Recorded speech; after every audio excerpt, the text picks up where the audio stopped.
We are live, ladies. Good morning. Good Good morning. morning.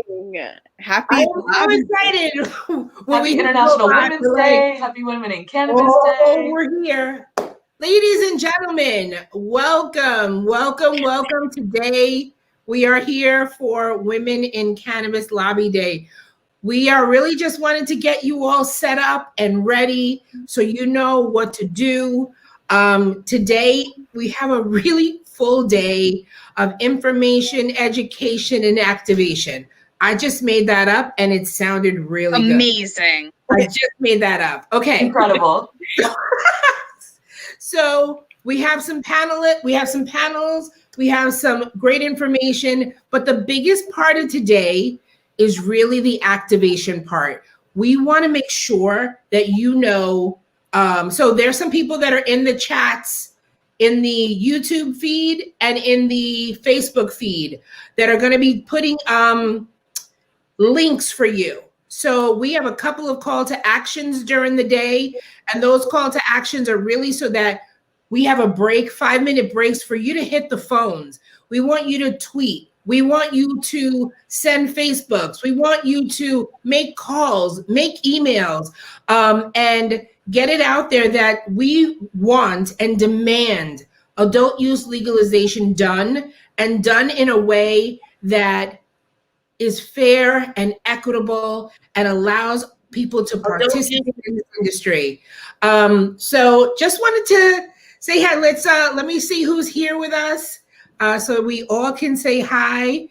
We've got myself, we've got Kimber, we've got Jack, we've got Melissa Moore from Drug Policy Alliance. And we've got Danny, our intern, who we've snatched up from community. So we're just really here because we're really just excited. We're going to start exactly at 11, but let me check the comments, see what happened over here. So I can actually see if you comment, which is kind of neat. Yes. Oh, somebody did that, but I don't know who did that, but we have a couple of producers. Awesome. Yeah, we're excited. So be engaged. Get that link. Maybe I can post it. Hold on. Can I post that link to the toolkit? I'm going to see if I can. I'm almost sure I'm able to. Did that work? Did that go through? Yes, it did. Oh, wait. Perhaps your comment, it was filtered. Periscope, blah, blah, blah, whatever. But whatever. We'll work with that. But hope it went somewhere.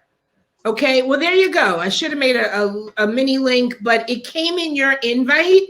Like if you subscribed or rather registered for the event on, what is it called? Help me out here. Eventbrite. If you registered there, you got an email yesterday and this morning with all of the information. So definitely, yay, happy International Women's Day.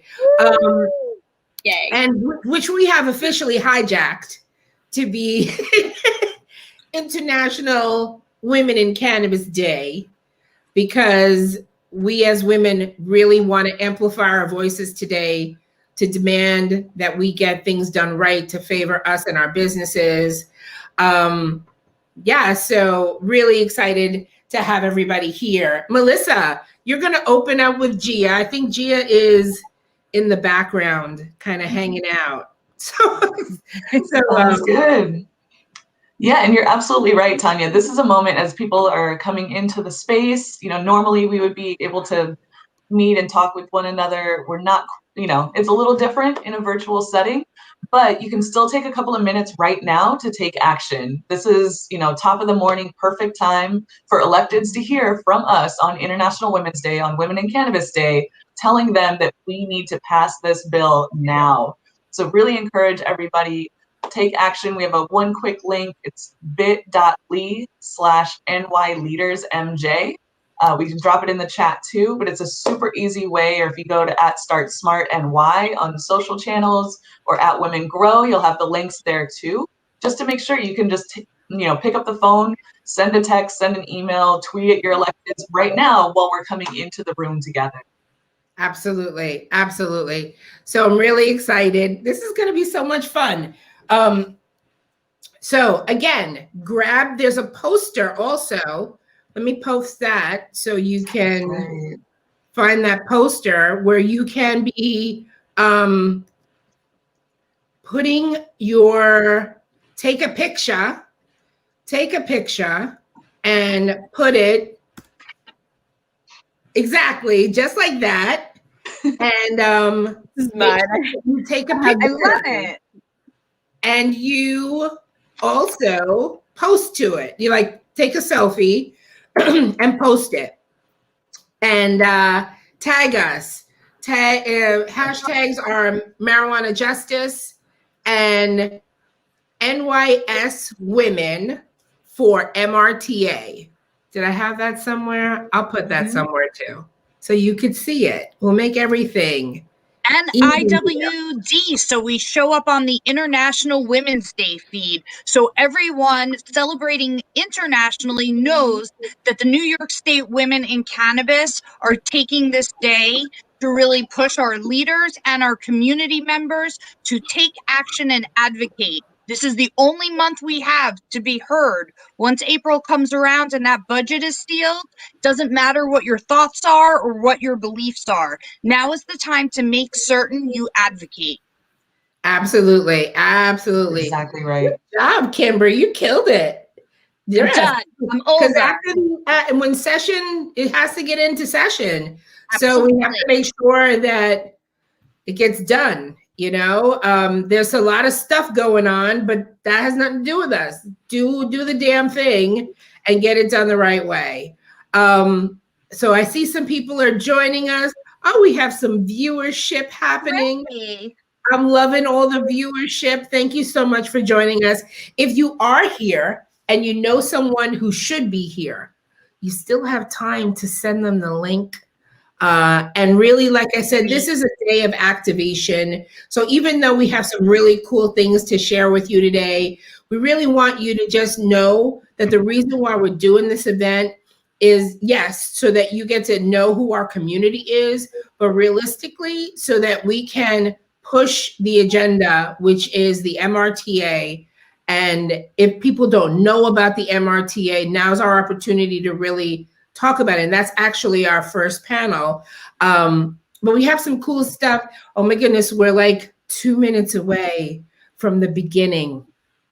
Now, mind you, this is a new platform for us. So if there's any, just be patient with us. Be kind. We're gonna give each other grace. Anything crazy, just be kind. But like I said, on Women Grow. Huh? I'm watching you on the live feed. Are you? I don't have a curler in my hair today, so that they were winning. So yes, I actually do see people watching live from Facebook. Thank you so much. I appreciate it. And I'm excited. All right, let me get out of here because they say don't be all in the comments because then I can't focus. So let's show you some other cool stuff that we could do here. Tag us. Oh. Make us, show who we are, post to social media, take your selfies. We know you love taking a selfie. Right. Take a selfie. Pop up here. Tag Cannabis. Take a selfie. Tag your electeds. Tag your electeds. Actually, Good you got one. to find that link and put it in a banner so people can find their electeds. What was that link you had said, Melissa? Yeah. If people go to smart-ny.com/act, that's the Start Smart website. That's the one-stop shop. You'll have the one-click take action link from right there. You'll also have the phone numbers to call direct to your electeds, as well as the script, which you can send them an email, you can call, walk them through the script, tell them all the reasons why we need legalization done the right way in New York right now. Did I get it right? Is that the You got it right. That's it. All right, ladies and gentlemen, we're going to pull all of us off the screen because we are about to start our show. Thank you so much, everybody. All right, ladies. All right.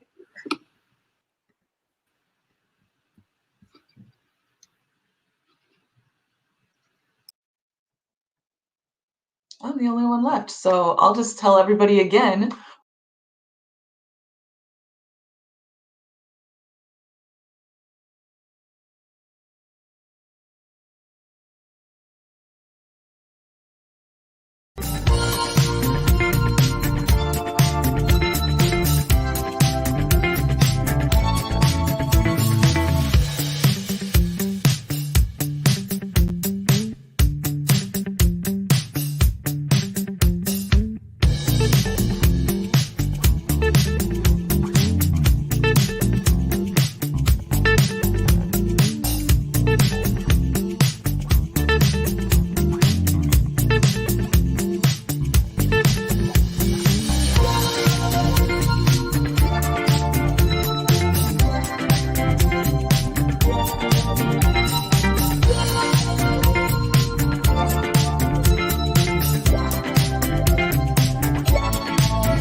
Good morning.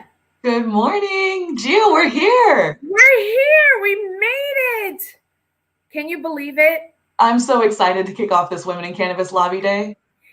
Yes, and it's also International Women's Day, which That's right. I heard Tanya say we hijacked it. How about we aligned ourselves to be the most badass women that we are today?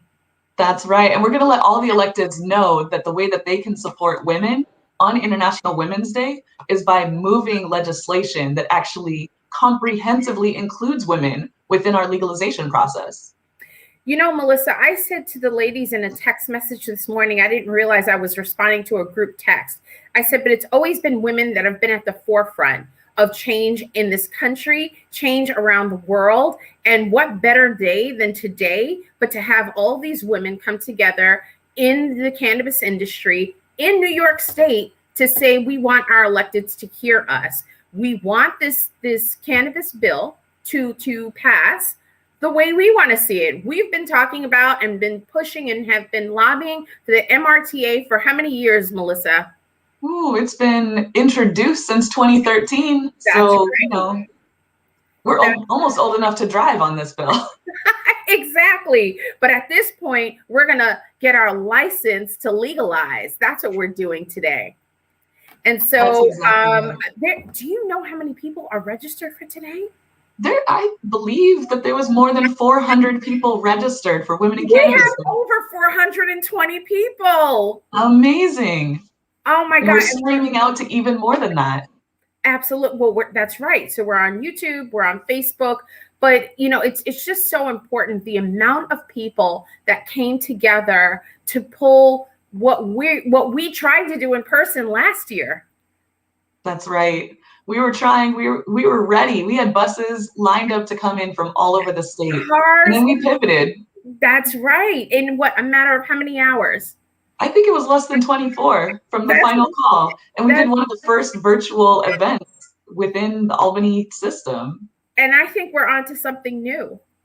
That's right. This way, even more people can participate. The way that we're seeing these numbers, you know, people logging in, watching right now, getting ready to take action. We're there. We're on the cusp of something entirely different.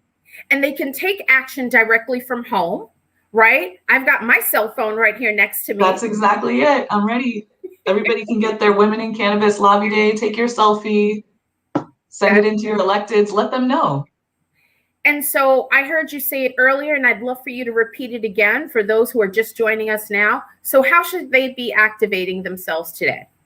That's right. So if people go to smart-ny.com/act, that'll have everything you need to be able to take action right now. There's a one-click link that you can just easily make a phone call, send an email, send a tweet to your elected officials. There's also a script and phone numbers there too if you don't want to use the separate link. Basically, any way that you want to be able to plug in, we got you covered at smart-ny.com/act. And there's also a link to a social media toolkit. So make sure that you're also posting. Let people in your community and your network know that they can take action too with you. That's right. And so if you're just tuning in now, and I don't know, I think you need to like grab your sister, grab your mother, grab your daughters, grab your cousins, tell everyone. And quite honestly, today isn't just about the women. We're also appreciating the allies that support women, that want to join with us to raise our voices louder. So we're just asking you to just grab everyone, bring them in here, let them appreciate, join in, contribute to this day, because it's not just us alone. It's all of us collectively to help get this over the line. That's exactly right, Gia. And I want to say there's a lot of distractions in Albany right now, but we're staying focused. We know we are like laser focused, as we always have been, right? This is not the time to peel off. This is not the time to be derailed. We are very clear. And also, if New York is having the conversation about listening to women, about following women, about truly centering women's experiences, then we're clear that then that means that New York needs to pass marijuana justice now with the Marijuana Regulation and Taxation Act. Legalization is a gender justice issue. Women have had their children torn from their arms because of just an allegation of marijuana use. Black and Latinx women in particular have been criminalized and seen their communities devastated by marijuana arrest crusade. Moms have had to confront the horrific reality of marijuana being used as a justification for stop and frisk 2.0, where officers allege that they smell marijuana and then take that as a blank check to harass, to target, and to attack, especially young people of color. And we're not going to stand for that anymore. Young girls have been targeted, have been strip searched in New York public schools because of alleged marijuana. Again, we're not standing for it. Women have been blocked from employment opportunities because of marijuana, like Jasmine Regler in Rochester, who didn't stop. She got fired from her job as an aide to a city councilwoman, and instead of stopping there, she changed the law to eliminate THC testing in Rochester, just like we did in New York City as well. And women have had to deal with the immigration implications of marijuana criminalization, with marijuana being one of the top reasons that people have been deported or deemed inadmissible. We're not going to allow it anymore. Women have been kicked out of their homes, including grandmothers, aunts, mothers who faced eviction just because somebody in the family has used or might have had a marijuana infraction of some sort. Officers have sexually harassed people as they've been stopping them, especially femme-presenting and trans people, using marijuana as the pretext. Enough, Gia. And in addition to that, and I loved what you started out saying, if not any other day, then you need to listen to us today. We have when I say diverse voices with consistent messaging, that we need to be heard. And if not, if you're on the fence and have been sitting on the fence, today's the day to tune in and to listen to those voices, to support, and also to raise the bar that we can be a different state than we've seen other states. That's exactly right. We don't have to go the way of other states. We can learn those lessons, and we can and have to do better. And more importantly, when we think about legalization, we're also thinking about the number of women, just as you said, who have been impacted, who want to be business owners in this space, and they've been rejected. They have lack of access to accessibility. They have no leadership. And so what time better than now to make that available to us, to all of us, to create an inclusive community? We need safe banking. We need the MORE Act. We need a whole lot. At every level. At every level. But more importantly, we need change to happen right here in New York State. And so here we gather today, and we have a full day. Melissa, how amazing is today? Our agenda. Oh my God. I don't care what you have to do. If you have to keep watching Lobby Day from your phone, from your iPad, take us with you wherever you go. You do not want to miss this day. We've got amazing panels today, as Tanya started out with. We've got incredible videos from the community. And how many electeds are there hearing from today? Oh, it's people, it's senators, assembly members, people from upstate, people from downstate, every single corner of New York, from community members, advocates, people who've been directly impacted, elected officials, medical marijuana patients, moms, everybody in our state who wants to see legalization done the right way is coming together today to say, this is it. This is the time. Now. National That's Women's Day. Legalize now. That's right. So to not hold up the day, we're going to get started. We're going to thank you now, but we're going to come back at the end, and Melissa and I are going to keep coming in and out, but we want to get the day started and turn it back over to Tanya and team, which, by the way, how rocking bad are they? So absolutely incredible. I mean, this team blows my mind. They brought us here to today. Y'all are going to be absolutely floored when you see what they have lined up, and just sending so much gratitude and appreciation, because we would not be here without them. So, oh, see, somebody put me in the screen. We're going to turn it back over to you, Tanya. All right, thank you. Thank you so much. We're going to hand the baton back to you, and we'll just let you lead the day. We'll be back. Absolutely. Thank you so much. I'm going to pull you ladies out of the stream, and then we're going to get started. We're going to just follow along. We'll be okay. All right, here we go.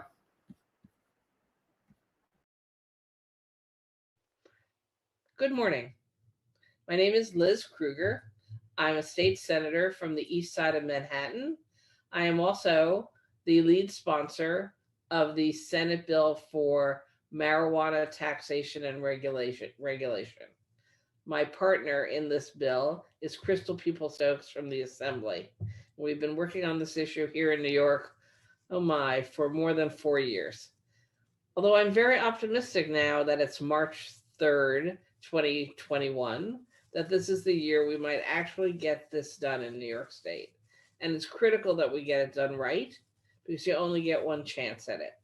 So the focus that Crystal and I have continued to bring to our efforts is to make sure that legalizing marijuana for recreational adult use, for expanded medical purposes, and for opening up more of the CBD hemp market is all done thoughtfully and with a real focus on supporting ending criminalization of these drugs, cleaning the records of people who got caught up in the drug wars, making sure there are investments in communities of color who disproportionately were harmed by the drug wars for the last 70, 80 years, to make sure that we are not simply becoming a state that makes the mistake of others of allowing big pharma or big alcohol to simply come in and take control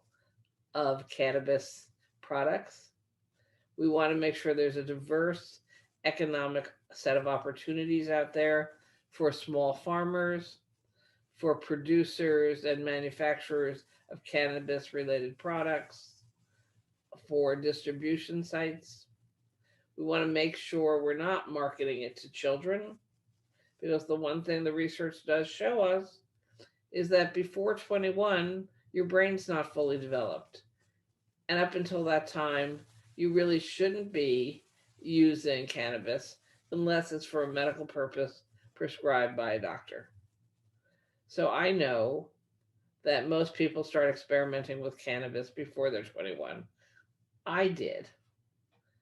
I last used cannabis in 1976, Rocky Horror Picture Show in Chicago, but I was certainly using it way before 21. But I think as a responsible adult, we now understand what the risks can be, and it's important to make sure people are educated about them. So an additional commitment of Crystal and mine is that a certain portion of the revenue New York State will collect from legalized products is used to invest in both drug treatment and education for drug prevention. Because the best thing we can do for our young people, or for any of our population, is make sure they understand that pretty much everything in life comes with some risks, and you want to make sure you know what they are and that you make smart decisions in your life. And certainly for anybody who's ever been a parent of a teenager, you know how crucial it is that they are getting the information they need, even if perhaps you're the last person they want to hear from. Anyway, thank you so much for inviting me to spend a few minutes with you today. I hope you have an excellent day. And I know it's a little bit of a strange year for lobbying Albany, since I'm sitting on the beautiful steps of the Capitol, but the building's not open to you. So you'll be lobbying us in different ways. Take care. Bye. So thank you all for your advocacy on this. We appreciate your efforts. We cannot stop. As a matter of fact, we need to probably start pounding a little harder, not just on the governor, but on people across the state. The polls already tell us that if we had this opportunity as a referendum, we wouldn't be having this conversation now, because the people would have voted it up. But unfortunately, we're not that kind of state. We are the state that has to go through the legislative process. We honor our Constitution by doing so, and I hope that we can do that real soon in this current session.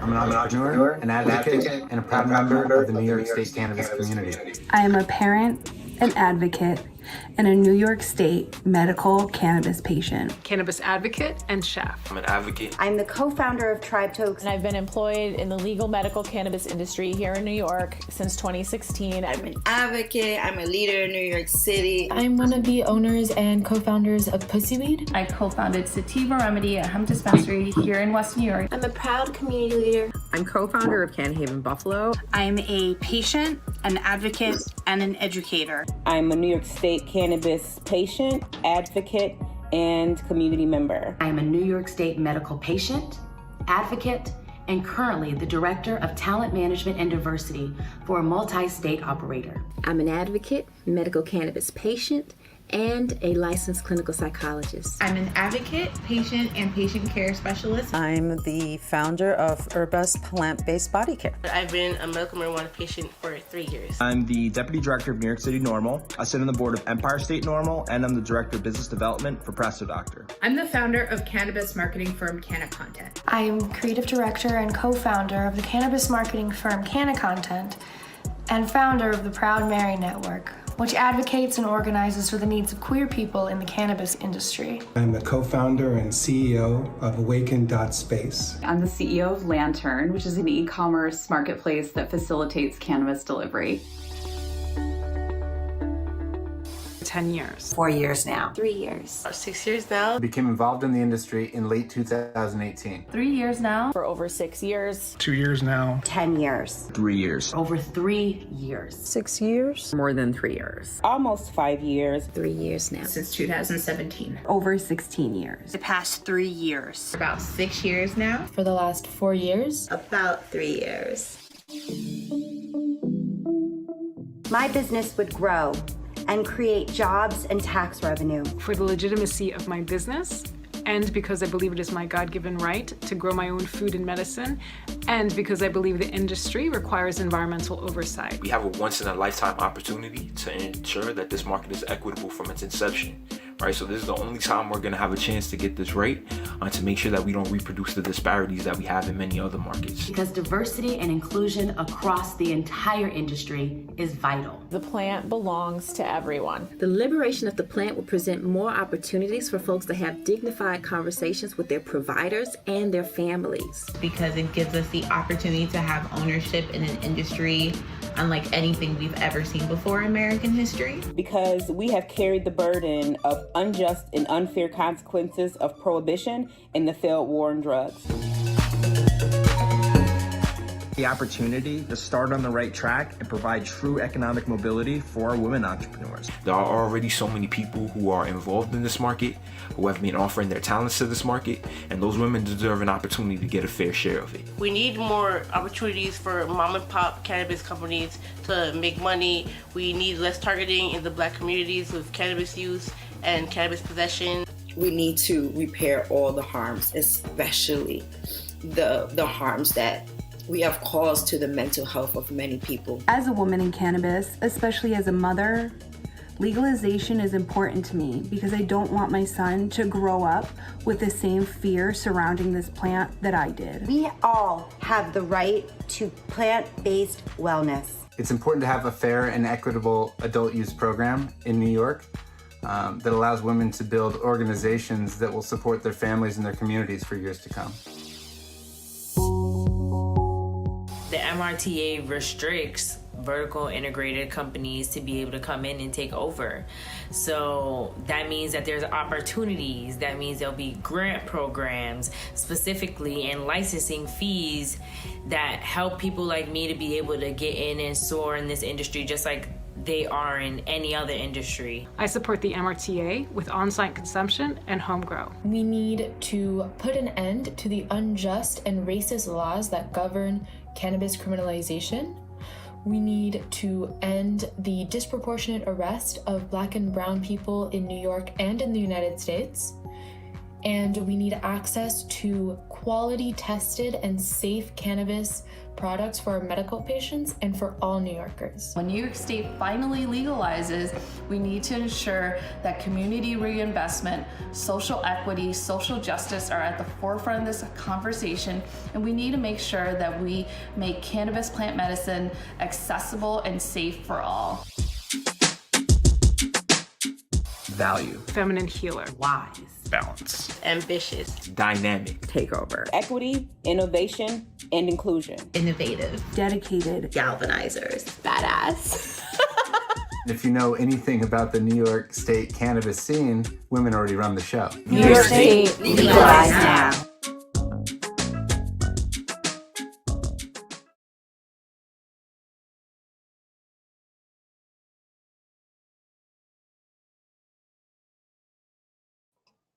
Awesome. Well, that definitely hyped me up to seeing the incredible voices of women all across New York calling for legalization now. So with that, I want to just bring us into this first panel of why we should pass the MRTA in New York. We're joined by Christina Picola, incredible attorney. We have Saki Gunderson also on deck. And we have Pilar de Jesus, founder of All That Jive NYC, NYC Normal board member. And we're just going to kick it off. I mean, we're ready for this conversation. You know, within our many, many years of organizing and advocating together within the Start Smart Coalition, you know, we've been talking about what it means for New York to legalize the right way. And so I would just want to hear from y'all really quickly about, you know, what you think that means. You know, what are the actual legislative vehicles that we can be working with right now to make sure that legalization does move the right way? So Saki, I'm going to come to you first. You know, we've had a lot of conversations. You always start with me. you know, I just have to. We've had a lot of conversations about restitution and what that means.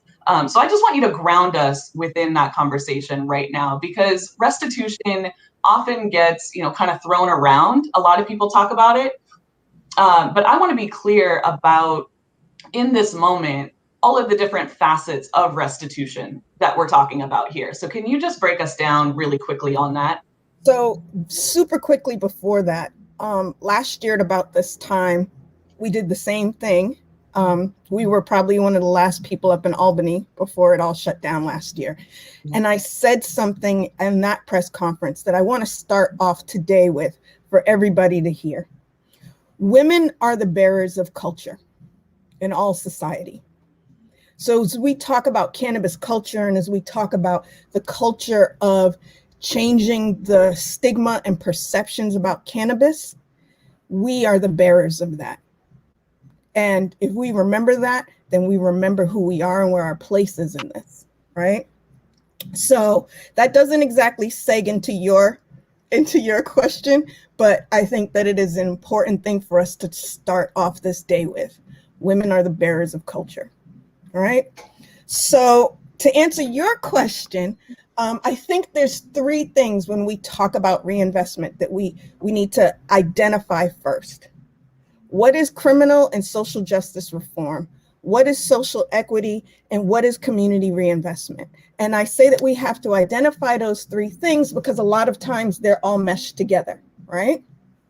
So all of them are imperative They're intertwined and interconnected. You cannot separate them when you talk about legalization. And this is part of the reason why legalization has failed in so many states. Social equity must start at day one. If you do not start social equity at day one, then you are undermining what social equity is. And what social equity is the ability to create, how do I say this, pathways for the communities who've already been part of the pre-existing market. Because cannabis industry is not new. It's decades old. It has been supporting our patients and our communities economically and medically for almost 100 years now, right? So if you don't create social equity, then what you're doing is destroying a pre-existing market to create and embolden and build up a new market, right?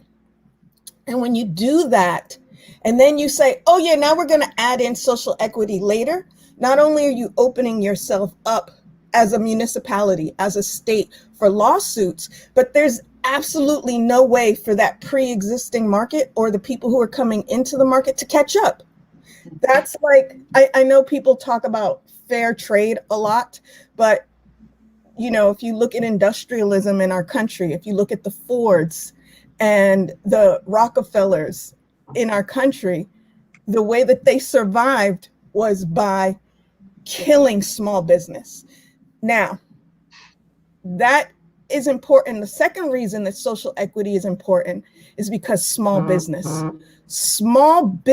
is imperative to taxes. It's imperative to municipalities and states surviving. And another example of that are our Walmarts.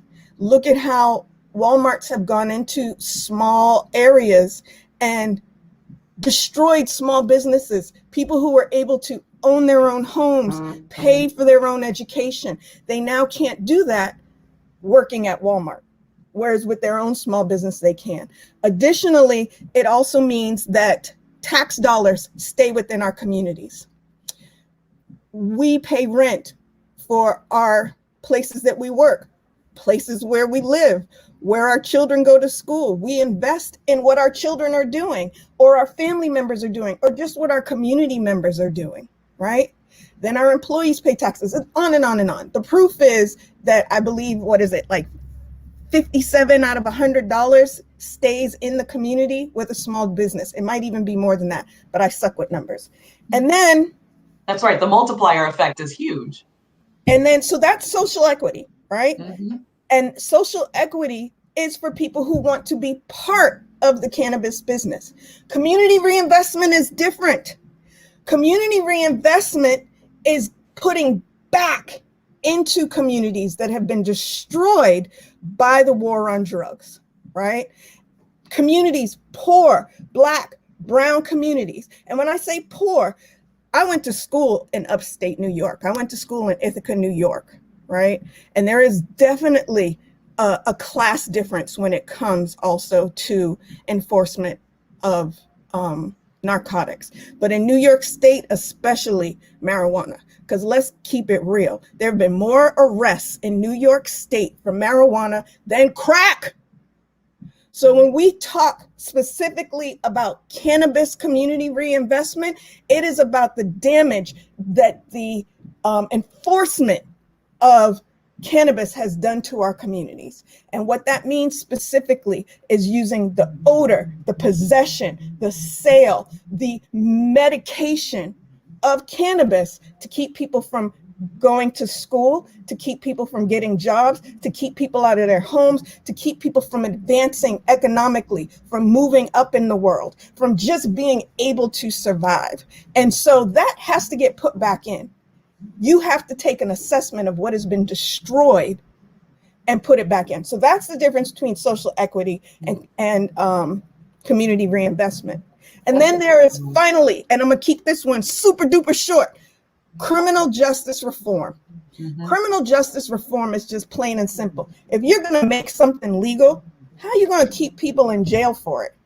And not only that, how are you going to keep them from moving forward because they have a crime against them for something that's now legal? That's my long and short. Thank you, Saki, for kicking us off and grounding us within those really important distinctions, because they often get sort of glommed together and people say, oh, cool, we're doing social equity, check the box. But in fact, we're actually talking about different things, and each and every one of those components is vital. And the Marijuana Regulation and Taxation Act actually delivers on each of those things. And that's why we've been supporting it. That's why we're calling for the MRTA to move. But I want to bring in Pilar right now to talk especially about the community reinvestment component of what's on the table here. Because when we're talking about the scope of harm of what's been done in New York, where we've had more than 800,000 low-level marijuana arrests just in the last 25 years alone, during a time when it was supposedly decriminalized, how do we go about even remotely offering restitution for that, right? So I'm going to kick it over to you, Pilar. Hey, everyone. Good to see everyone. Thank you. And I just also want to today's an amazing day. And, just to throw out a number right now, there are 230,000 women in prison right now for nonviolent crimes. And that's a large number. So think about all the families that are, the children that without their mom, and the families that without the woman leader. And so just wanted to throw that out there.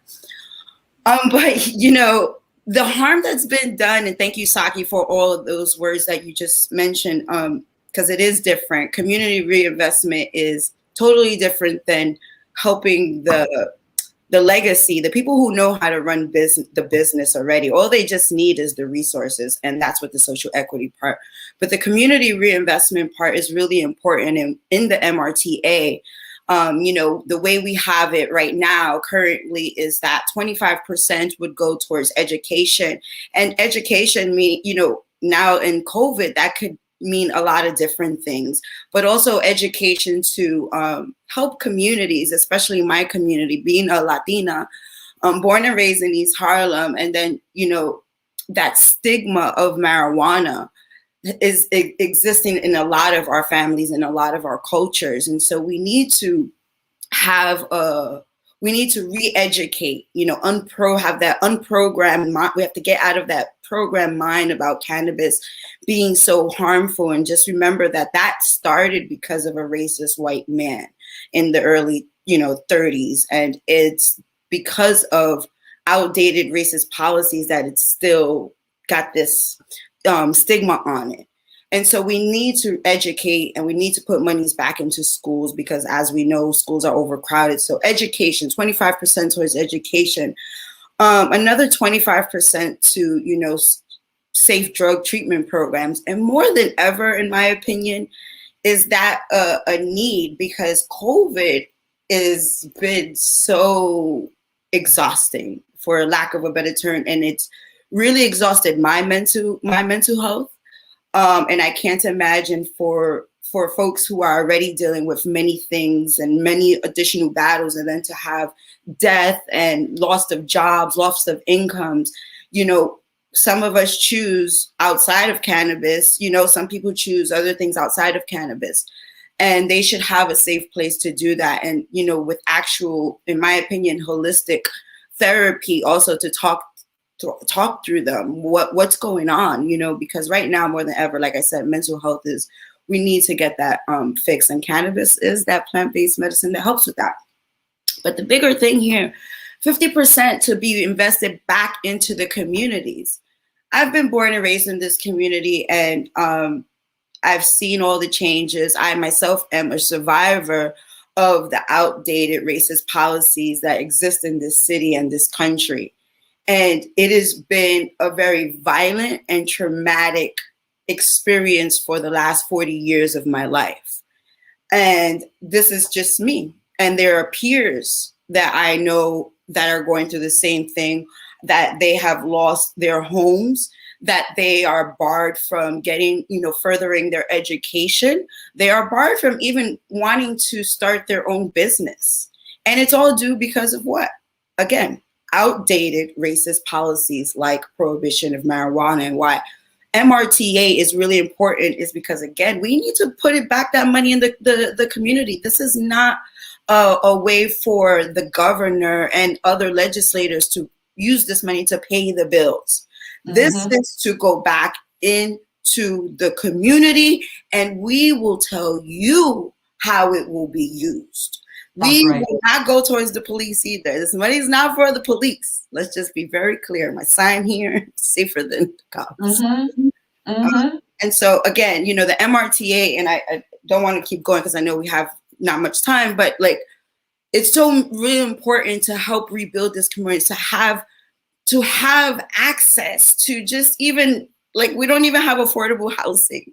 And even if we did, right now there's barriers because of a person having a record due to cannabis or something else. So they can't even access housing. So why are we trying to inflict more harm? And the governor's bill, that's, in my opinion, and just by my experience, it's just going to incite more harm, violence. And it's, in my opinion, it's an oxymoron. You're saying, you're using all our buzzwords, community reinvestment, social equity, but when you read the underline, it's the politics, the fine print, he's still criminalizing us. So then it wants to make all the decisions on how the money should be spent, and that's not okay. And it's not right. And we should not allow that. So we really, you know, MRTA is the way to go. That's exactly right. Thank you, Pilar, for breaking that down so crystal clear as to what's on the line and why we need to make this shift. And I want to bring in Christina here. You know, you're an attorney, you specialize in cannabis equity. Tell us, you know, as Saki and Pilar were both talking about, you know, just what standards need to be met in terms of being able to have restitution for communities. We're also talking about the economic toll that prohibition has had on people. The fact that people have been blocked out from being able to have those employment opportunities, from being able to have stable housing, from being able to be with their families, as we've been saying, you know, all of that has taken a really significant economic toll. You know, the controller did a study, you know, like not too long ago, showing that 7 out of the 10 neighborhoods with the highest marijuana arrest rates in New York City had the lowest economic indicators. So this is also a moment when we're talking about repairing the harm and including social equity. It's not just a buzzword. It's because very clear and simple, we need to be able to build generational wealth also. We need to be able to have, as Saki was saying, not block people from the legacy space out, but make sure that there is a pathway for them. So Christina, can you tell us what that looks like as New York is considering which way we should move? Sure, and going back to what Saki and Pilar said, you know, there's this desire for people who have been criminalized during the war on drugs to not only participate in the cannabis industry, but also to participate in the taxes that come from the cannabis industry, wholly separate and apart. So when I look at legislation, the marks that I look for are there really parameters around social equity and a distinction from community reinvestment? And Saki said this from the jump. Oftentimes, and Pilar said, the words are there, right? And they all get mixed in together. But then when you start looking at it really closely, and we saw this earlier this year in the governor's bill, it doesn't net out because they are separate things designed to do separate things. The harm is different. The harm has been suffered, but suffered by people in different ways, and their reaction to the harm is also going to be different. And so we, in legalizing cannabis, have got to look to how do we make things right. And so what I look for is there a social equity program? How is that social equity program controlled? Really, overall, one of the hallmarks of something that I look for is who controls the program? How is the program set up? Who pulls all of the puppeteer strings, right? And going in there and seeing, is that really more of a democratic process, electing these individuals or putting these people to run the oversight of the program? Is it really impartial, or has input been given from the proper sources? One of the other wonderful things about the MRTA is that it's not only the 5-person board who is going to oversee the program. They also tap different offices across the state, different individuals across the state with experience in a whole host of areas having nothing to do with cannabis. It could be with health and mental services. It can be with childcare services. It can be with education. And I think that there might even be one with law enforcement, but not policing per se, but individuals who have experience, who can bring their collective knowledge to this industry and say, hey, wait, this doesn't work, this works. So who's running the program is always of utmost importance to me. Where the dollars go, right? and how those dollars are spent. Do they go to a general fund where anyone can pick and choose and it becomes pot for every pothole, which is not something I came up with, which is also something that we don't want, right? This should not be a revenue-driven program. This should be a program to make communities whole, to legalize something that has long been in the American pharmacopoeia, and to make right on a lot of those injustices that we've seen. I also look to see how licensing is going to roll out, right? Mm-hmm. And so you might have heard, I heard someone very astutely in one of the videos earlier say, we won't have vertical licensing. What is vertical licensing? Why is it bad? Vertical, or why is it bad, I should say, it's great if you are the company that's vertically integrated, because what it means is you control everything from planting that seed to retail of that plant. And that's where you can really cut costs, cut corners, but then you monopolize the space.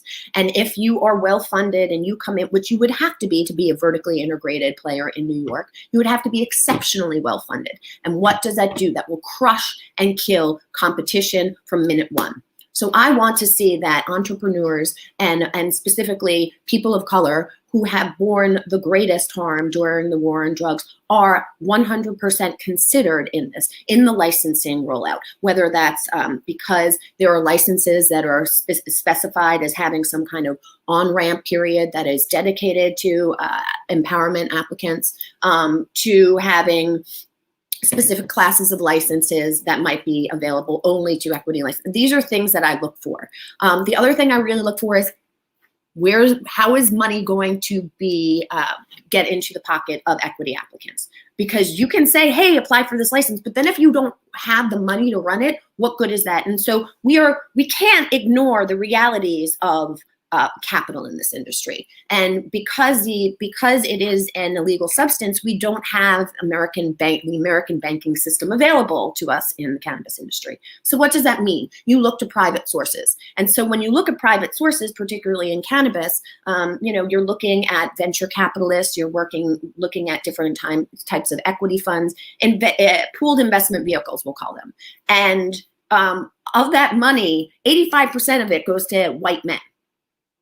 And I think something like maybe 10% in 2009 went to women, and only, I want to say, less than 1% went to people of color. So how does that net out? Enough is enough. We cannot continue to operate this way. No. We absolutely cannot, especially in New York.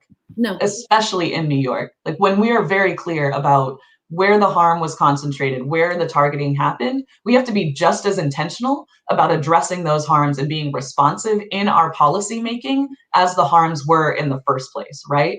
And as we're talking about, especially within this time frame of COVID, there was a lot of talk initially at the top of this legislative session about we have to legalize marijuana to plug the budget hole that we're seeing from COVID and all of this stuff.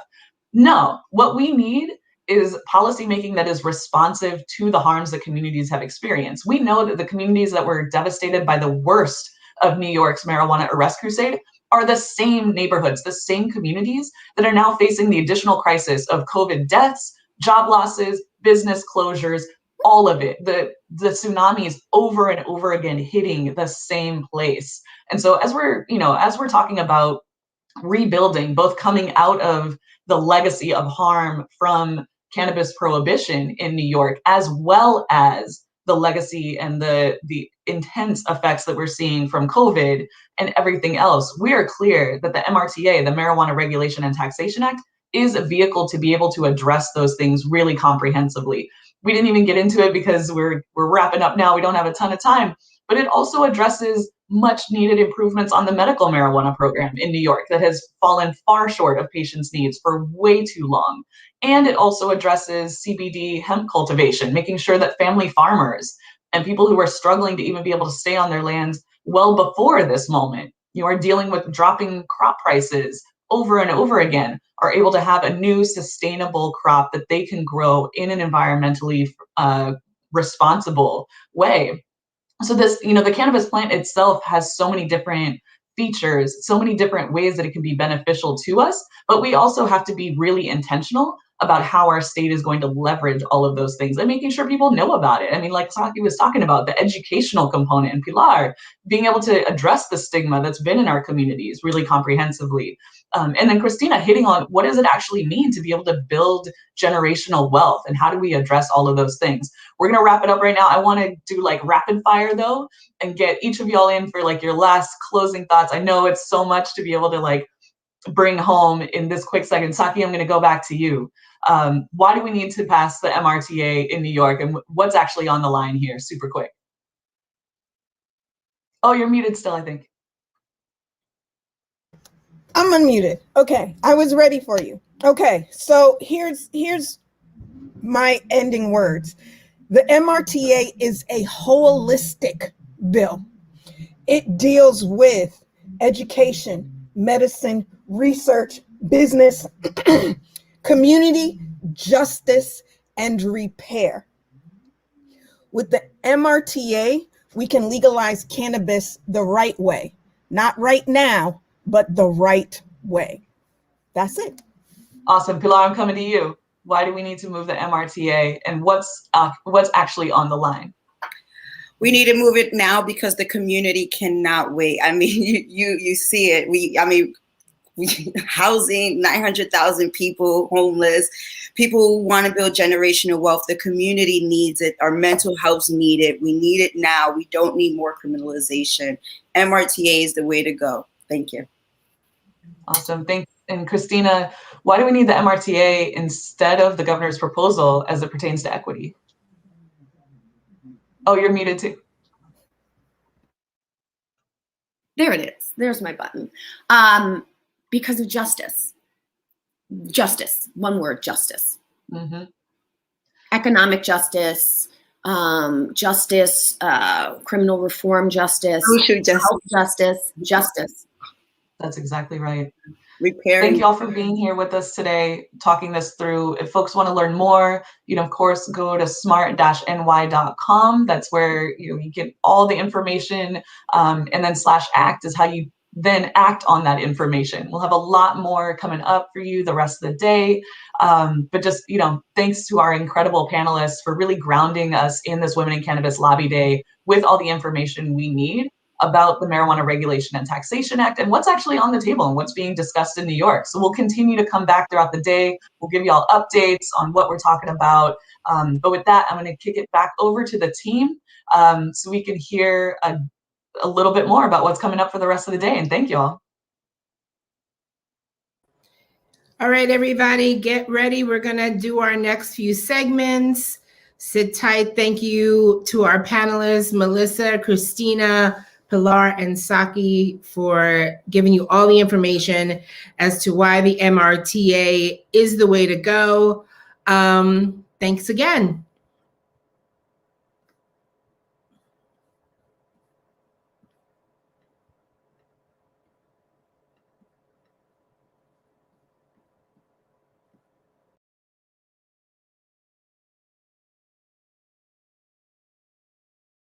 Courses on cannabis commercial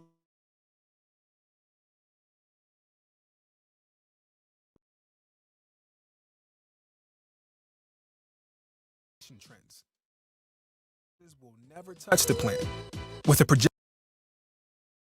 hashtag Let's Talk Cannabis Spring 2021. Many new businesses are coming in response to cannabis legislation trends. Many of these businesses will never touch the plant. With a projected market size of $74 billion, there is an opportunity for our campus community members to take a slice of the pie. Advocacy is needed for social equality and justice legislation and regulation. And on behalf of systematically disenfranchised Black and Brown people, you need the right credentials and social network to work higher up positions in this industry. MEC can help you with that. We will soon offer 10 new courses on cannabis commercialization, plus training to help you start your business, and internships, scholarships, networking, and advocacy experiences, where you can partner with a coalition of mentors who will help you launch as a new entrepreneur. Come join us and be part of the conversation. Good afternoon. I am State Assemblywoman Natalia Fernandez, happy to join today on Women in Cannabis Lobby Day. We know that the time to legalize adult use marijuana is now. We see other states doing it. We see that there's a growing industry all over the country and this world surrounding marijuana and cannabis. It is time that New York catch up with everybody else and finally legalize adult use marijuana. But in doing so, we need to do it the right way, and we still have a chance to do that. We want to push the Marijuana Regulation and Taxation Act. This bill covers all the bases. We know that marijuana has ravaged our communities and taken away from us with over-policing and over-incarceration. This bill will make sure we address real social equity, that we will expunge past records, and that we can reinvest into our communities that have been hurt by it for so long. This is the bill that will really bring the justice that this issue is about. So please help us support the MRTA. Talk to your friends, talk to your neighbors, to talk to their legislators, and to tell the governor this is the way for justice in New York State. Thank you so much, and I look forward to continuing this fight with you.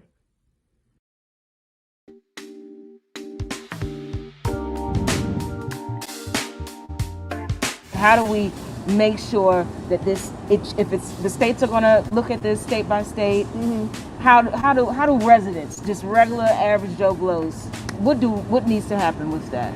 Okay, I think this is important for all us cannabis people.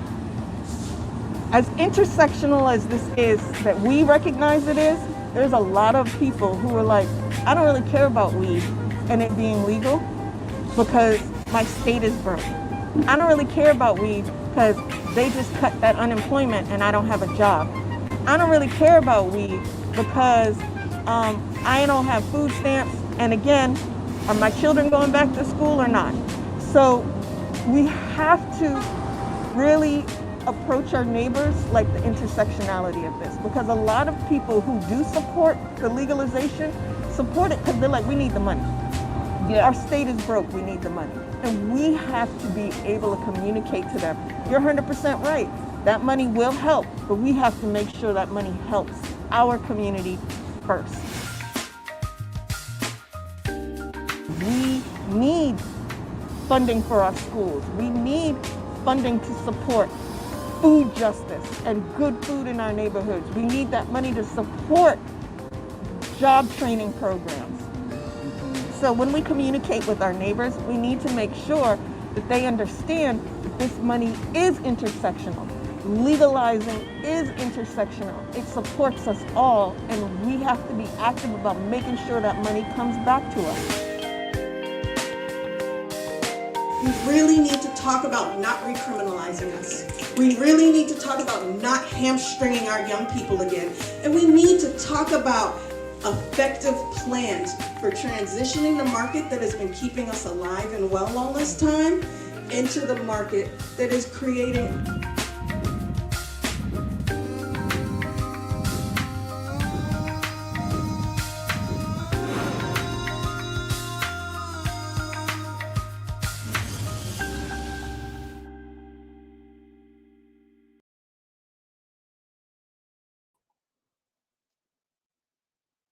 Awesome, everybody. Thank you so much. We're hearing over and over again, as Saki made clear in that last video, this is a moment to be able to share with people in our networks, in our communities, about why this matters. We are at a pivotal moment right now where, we see everything that's happening in Albany, and we know that this discussion is ongoing about how legalization should take shape right now in New York. What we need to do is call our elected officials, call Senate Leader Andrea Stewart-Cousins, call Assembly Speaker Carl Heastie, let them know that we want the Marijuana Regulation and Taxation Act, not the governor's bill, to move forward in this moment. April 1st is a budget deadline. That is just a couple of weeks away. This is crunch time right now. It's not a moment to sit back and think, oh, we got this handled. All these people are talking about cannabis. It's going to happen. We've been here before. We know that's not the case unless we push them. So right now we have a call to action. Everything is going to come up on your screen for you to be able to get those calls in, get those emails into offices, tweet at elected officials. This is a moment when we need to just have our voices like a wave hitting them from all sides, telling them that we want marijuana justice now in New York. So take a listen, make sure you have a pen ready so you can write down all the information. We'll have this coming up throughout the day, but take action with us right now. You can mute your camera. We'll have a count, or mute your video so you can take action while the video is playing, and then we'll have a count in at the end so you can see when it's time to come back in. And then Tanya, for you. Yeah, so everyone, this is the time. If you're watching this on a computer, it would be great because then you have your phone handy. But if not, we'll be going to be back in 5 minutes. Right now, the goal is to send tweets, to make phone calls. All the information will be on the screen. But if you registered on our Eventbrite page, you have all the links. And we have people in the chats that are going to be posting the links as to how to tweet directly, all of the information, what hashtags to use. So let's get it done. Let's take a break and let's do the damn thing, right?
Incredible. I hope that everybody was able to take action. Oh, Tanya, you're muted. Let's bring you in.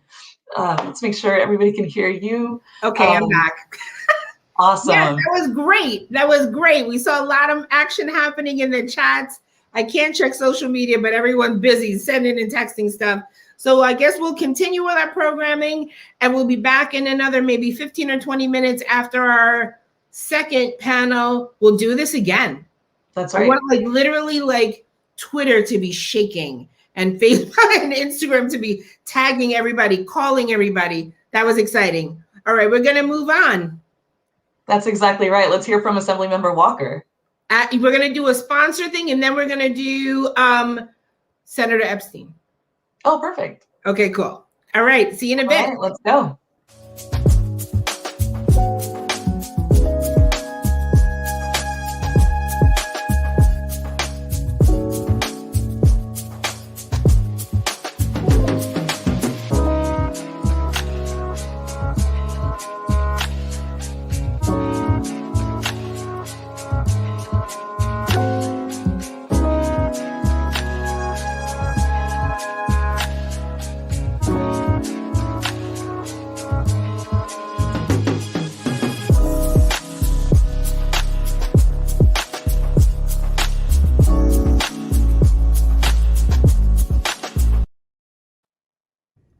Hi, my name is Harvey Epstein, Assembly Member in the 74th District. Today is International Women's Day. It's also Women in Cannabis Lobby Day, where we, along with the women in the 74th District and around the state, are lobbying for what's called the MRTA. We are trying to legalize cannabis, and the way to do it is the way Assemblywoman People Stokes has put forth, along with Senator Kruger. We need to ensure that the history of discrimination, history of policing and over-policing Black and brown communities is rectified through our legalization of cannabis. Legalization of marijuana is an important step for New York State, but we need to ensure we do it the right way, to ensure historical discrimination is rectified. And that's why I stand with the MRTA, stand with my colleagues, and stand with you today, Women in Cannabis Day. Thank you all.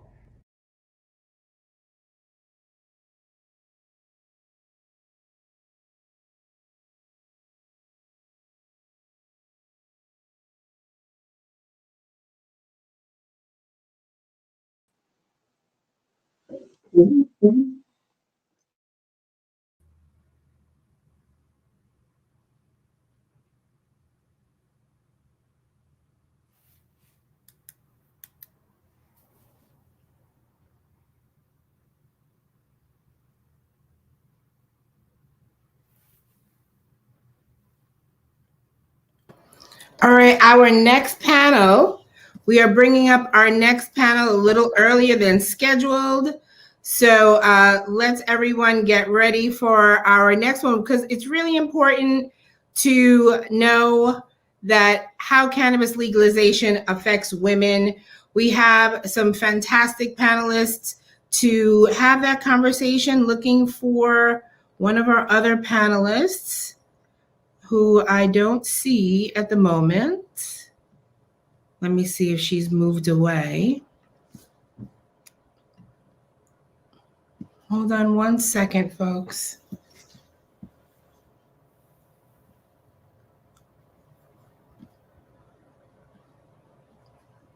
All right, we are missing one panelist. There she is. All right, we are here, hold on. And okay, you really need to be quiet, okay? I'm serious, Bridget, please. Everyone needs to be, yes. Listen, we're all moms and parents here, so we understand. Welcome, panelists. Hi, thank you.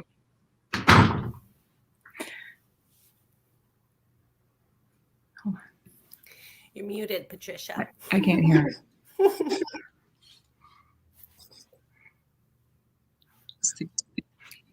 That's a good thing. So hi, Charlotte. Hi, Kimber. Hi, Mary. You see, I'm muted, and someone else is making noise in your background. So we're good, right?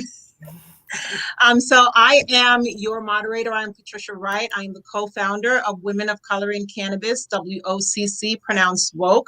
We are a 501c3 not-for-profit organization founded and based out of Brooklyn, New York. I'm also a resident of East Flatbush, Brooklyn. And yes, our senator, Roxanne Prasad, was the only Brooklyn Democrat to vote no in 2020. So we definitely know that our community has a lot of work to do. Today is International Women's Day, and the theme is Choose to Challenge. And so I want to just say, since, let's challenge ourselves to send those emails, those tweets, and make those phone calls to encourage our friends and family to do so. I want to start by asking you ladies to introduce yourself. I want to start with you, Charlotte. Hi, thanks so much for having me. And I'm so sorry, I'm a couple minutes late. Homeschooling and live webcam situations don't always coincide well. Let's just say. I'm a mom, and so I'm home by myself today. My kid is not here. My husband came and helped me with the tech issues and left, so I understand. Got it. Thank you so much. Hi, everybody. Thank you for having me. I'm Charlotte Hanna, and I am the founder and CEO of Community Growth Partners. We are a vertically integrated cannabis business in Massachusetts. We have a pending license in Illinois as well. We are one of the only very small handful of women and minority-owned small businesses to be operational in Massachusetts. Our store, Rebel, is the closest adult use cannabis store to New York City, which is where I live. And so thank you for having me. And I'm so excited to talk about my experience trying to open one of these businesses in a border state here in the Northeast. Awesome, thank you. And then Mary, if you could introduce yourself. Thank you so much for having me here today. So my name is Mary Kruger. I am the founder and executive director of Rock Normal. We are the Rochester chapter of the National Organization for the Reform of Marijuana Laws. So we are a cannabis consumer advocacy organization. We are a 501c4 nonprofit focused on advocating for cannabis consumers to have access to high quality, affordable cannabis, while also focusing on building justice, equity, and reinvestment into the legislation that we're working on passing, and educating consumers about how important those issues are at the intersection of cannabis consumption. So I'm really excited to be here today and to talk about my experience as a woman in this field. Good, excited to have you. And Ms. Kimber, if you could introduce yourself. Kimber Orezi. I'm a New York State patient in the medical cannabis program since 2016. I'm a Long Island advocate for the expansion of the medical program in addition to adult use. I am not only a patient, I'm also a caregiver for 4 other patients in the program, including my 9-year-old who has autism, which is not a qualifying condition in the New York State medical program, but thanks to IBS as well as epilepsy, 2 very common symptoms for people on the spectrum, my son is able to be a patient in our program. Thank you. Thank you. So I want to start with Charlotte to talk about this from the business perspective. So as someone who's in New York, right, and has a colo in a neighboring state, how does the legalization in New York affect you and your business? Well, it's something that, when I decided to get into the industry in 2019, I looked first at my state, obviously, and saw that because I didn't have $16 to buy a license, there was really no opportunity for me to enter this industry in my home state. And so I have to trade 3 hours every week to Western Massachusetts to run my business. And so legalization in New York, affects me very personally because I have to leave my kids for a couple days a week to go and oversee the businesses that I operate. So I want legalization in New York so that I can have better work-life balance. It's just like a real simple, practical thing that would certainly help me a lot. But right? But kidding aside, this is going to be, I decided to open our businesses in Massachusetts because it was the only adult use licensing opportunity at the time. And I see the Northeast as the world's largest, most population dense cannabis market that could possibly open. And so, we have what's happened in New Jersey recently, and all the border states around New York are hopefully going to put some pressure on my home state. And I want to be in business in New York. That's where I want to be. It's my hometown, and so it's very important to me. And I'm here today to talk about my experiences actually trying to stand up one of these businesses and go through the licensing process, because I can say both in New York and in Massachusetts and Illinois, it is the greatest irony in the world is that the government itself and the regulatory environments that I've had to stand up my businesses in have been the greatest barrier to entry. It's been the government regulation. And so the government's got to get out of its own way, and open up a free market without all the red tape. I had to quit my job and work 100% of my time writing 300 pages of application documents to open the business in Massachusetts. And not everybody can do that. That is the state government's own creation. They create the barriers. And so I don't want to see New York do that. And so, we don't need, I have other businesses in New York too. My husband has liquor licenses. To get a liquor license in New York, you don't have to write a 500-page operating plan to open that business like you do in other states. Every other state, it was the same way in Illinois. So, I'm here to say, eliminate the red tape, and there you will create equity. So that's me on my soapbox. I have, plenty more to say, on other issues too, but I'll let everybody else speak. Okay, thank you. Mary? So you have your Rock Normal, right? And my question for you is, I'm from downstate, right? And so I'm going to be very honest with everyone. I am very limited to my knowledge of other markets because I'm a New Yorker. I work a full-time job, and I only really know what's happening in New York, and that's in the city. And that's been my focus because it's where I am really affected. I'm a mother, right, of a young man, and I am a wife. And so these are the things that I focus on. But for you, I want to know what are the unique things that you deal with up in Rochester that we wouldn't even consider here in New York City? Yeah, so, I think there's a lot of ways to answer that question. I think looking at Rochester in comparison to New York City, I think first off, there's a lot of similarities that people don't recognize. Rochester really is just a smaller version of New York City. So a lot of the things that are happening in the city are also happening here in Rochester. But then we're also really unique because we are surrounded by so much farmland here in the city of Rochester. So, you travel 15 minutes and you're out in the farms. And that is really unique because we already are really able to supply our own market here in this part of the state. We have so much of the infrastructure already set up when it comes to the farming. We have so many small farmers that are already engaged in the hemp industry here in New York and could very easily transition into the adult use market.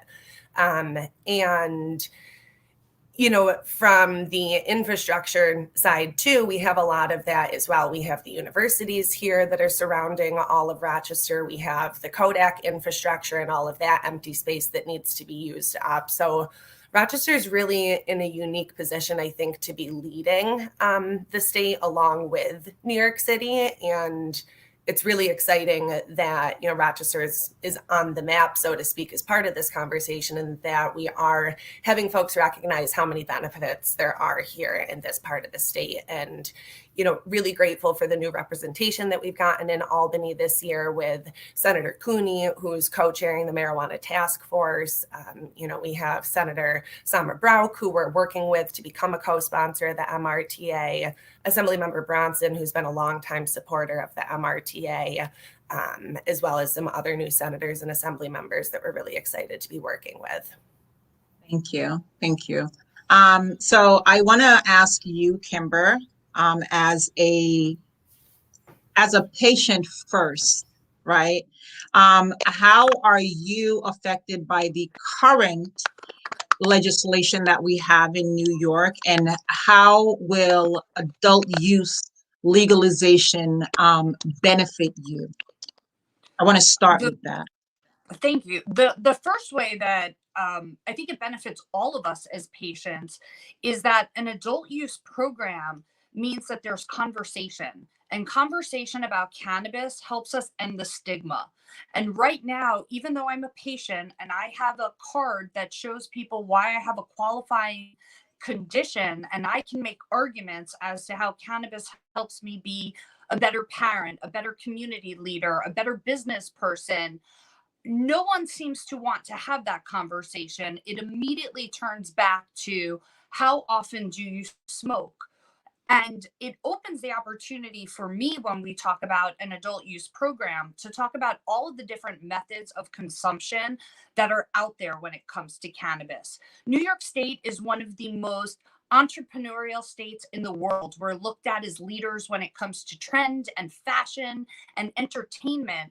But as someone who's lived here my entire life, it's astounding to see how stigmatized and how thwarted our cannabis perception is, as well as our medical program. Although our medical program has really grown over the past 5 years, it's sad to say that we still do not have access to whole flower as patients.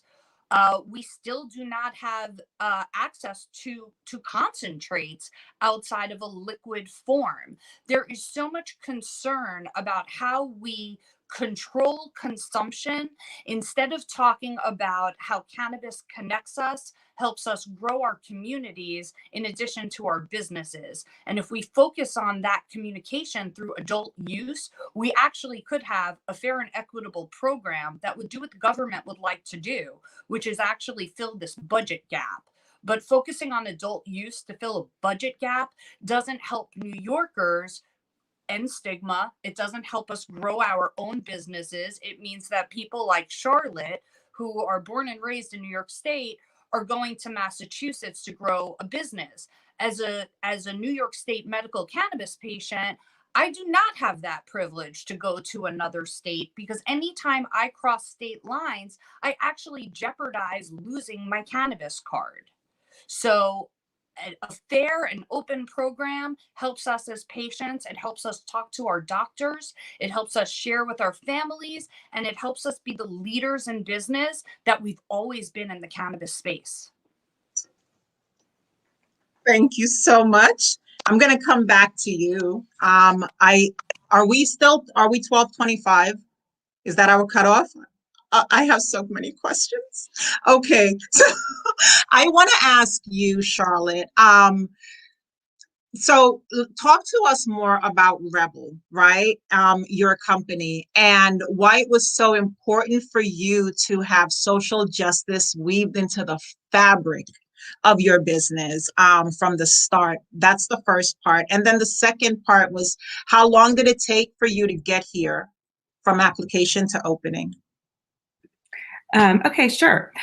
So we're called Rebel, actually. Rebel, thank you. It's French for rebel. And Okay.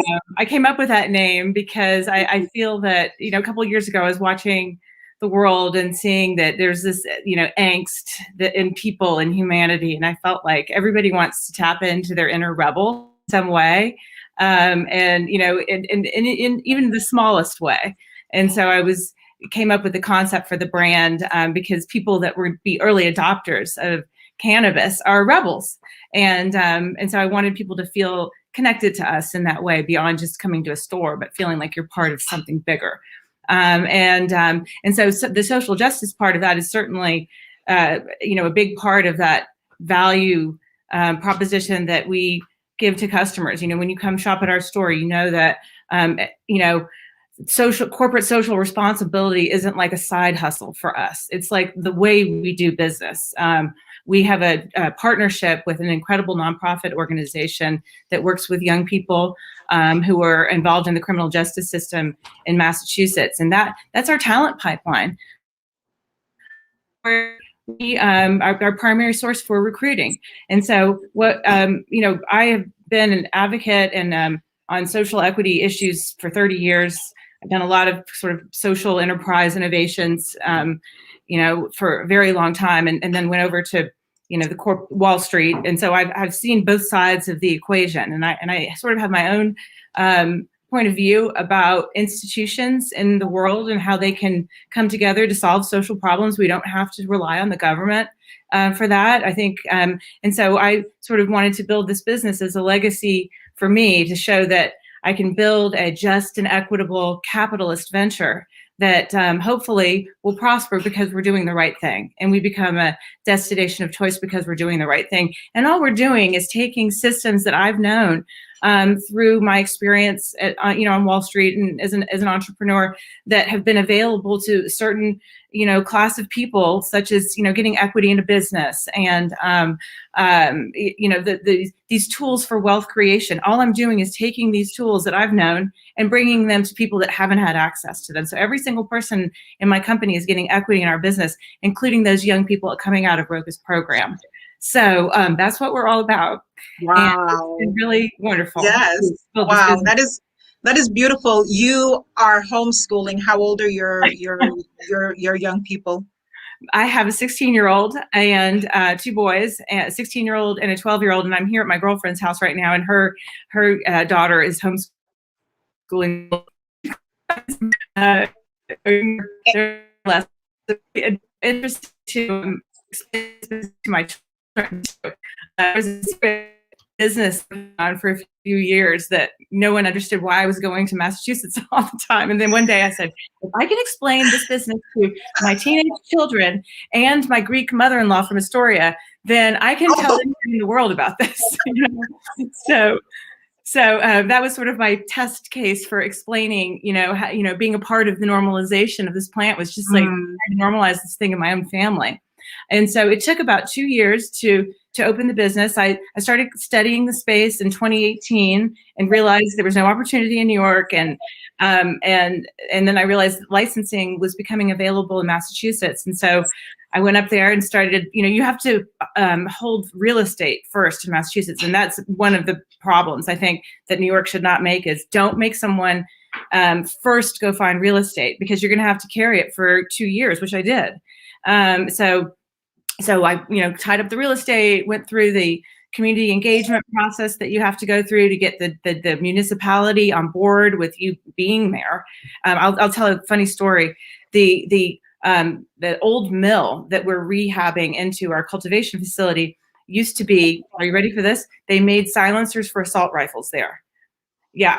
And no one knew. No one in the community knew that's what they were doing in this beautiful mill. And so I had to, as the cannabis entrepreneur, go out into the community and have all of these public meetings, be the subject of ridicule and, and all kinds of stuff that, and people questioning my morality. And I had to say, guys, did anyone know that this was what was made here before? I mean, the gun company didn't have to do that. But I did. But anyway, so it was, I'm all about changing people's hearts and minds, and we did. And we're good neighbors, and people now, it's just completely normal to have us as a neighbor. But it took, and then after you go through that community process, then you have to submit your application to the state, these hundreds of pages, and then, I had to raise money and build a team and do all kinds of things. So it took about 2 years from the time I actually a year and a half from the time I signed the lease and then the purchase agreement on the 2 properties we got to when we opened doors. So that was actually pretty fast by Massachusetts standards, believe it or not. Okay. And then my last question for you is, You actually answered my other last question, which was what advice do you have for New York women as we prepare for adult legalization? Do you want to expand on that? Because I heard that when you're like, definitely don't make having to own property one of those things, right? But what other advice do you have for us? And really for yourself, right? Sure. The thing to say is go out there and get certified as a woman-owned business as soon as you can. Because what ended up happening in Massachusetts was a year into the when they launched it, they realized that social equity, the way they had defined it, was very difficult to achieve. If you didn't go get this economic empowerment certification in this limited 2-week window that was available, you weren't going to be expedited. So they ended up, about a year into the program, opening up priority status to anyone that had a woman and minority or certified state business. So I would say women of New York, go out there and do that right away because it's very bureaucratic and takes a while. And I would say, start teaming up. That has just been a really important part of me growing my business. Is I can't do everything, myself, and so I, strategically partner like I did with Roca, the nonprofit. I have a partner in Illinois. I believe in partnering. Women are collaborators. We're good at teaming up, and I would say go out there and don't do it on your own. Like find some people that complement what you do and work together. Okay, thank you so much, Charlotte. We appreciate you. I want to move on to Mary. And my question for you is, are there obstacles that are unique to women and their families in Rochester that the surrounding someone in New York may not consider, but that should be included in the conversation that we're having about legalization and aren't? I think that the Start Smart Coalition has done a really incredible job of including everything in the conversation that needs to be included. So I truly don't think that there's anything that's missing right now. I think what I want to highlight, though, is that, while we're talking about women being part of this industry and how we can create more access to ownership for women, I think it's really important to also talk about the intersection of Black and Brown women in this conversation and how those are different barriers that are being faced than white women.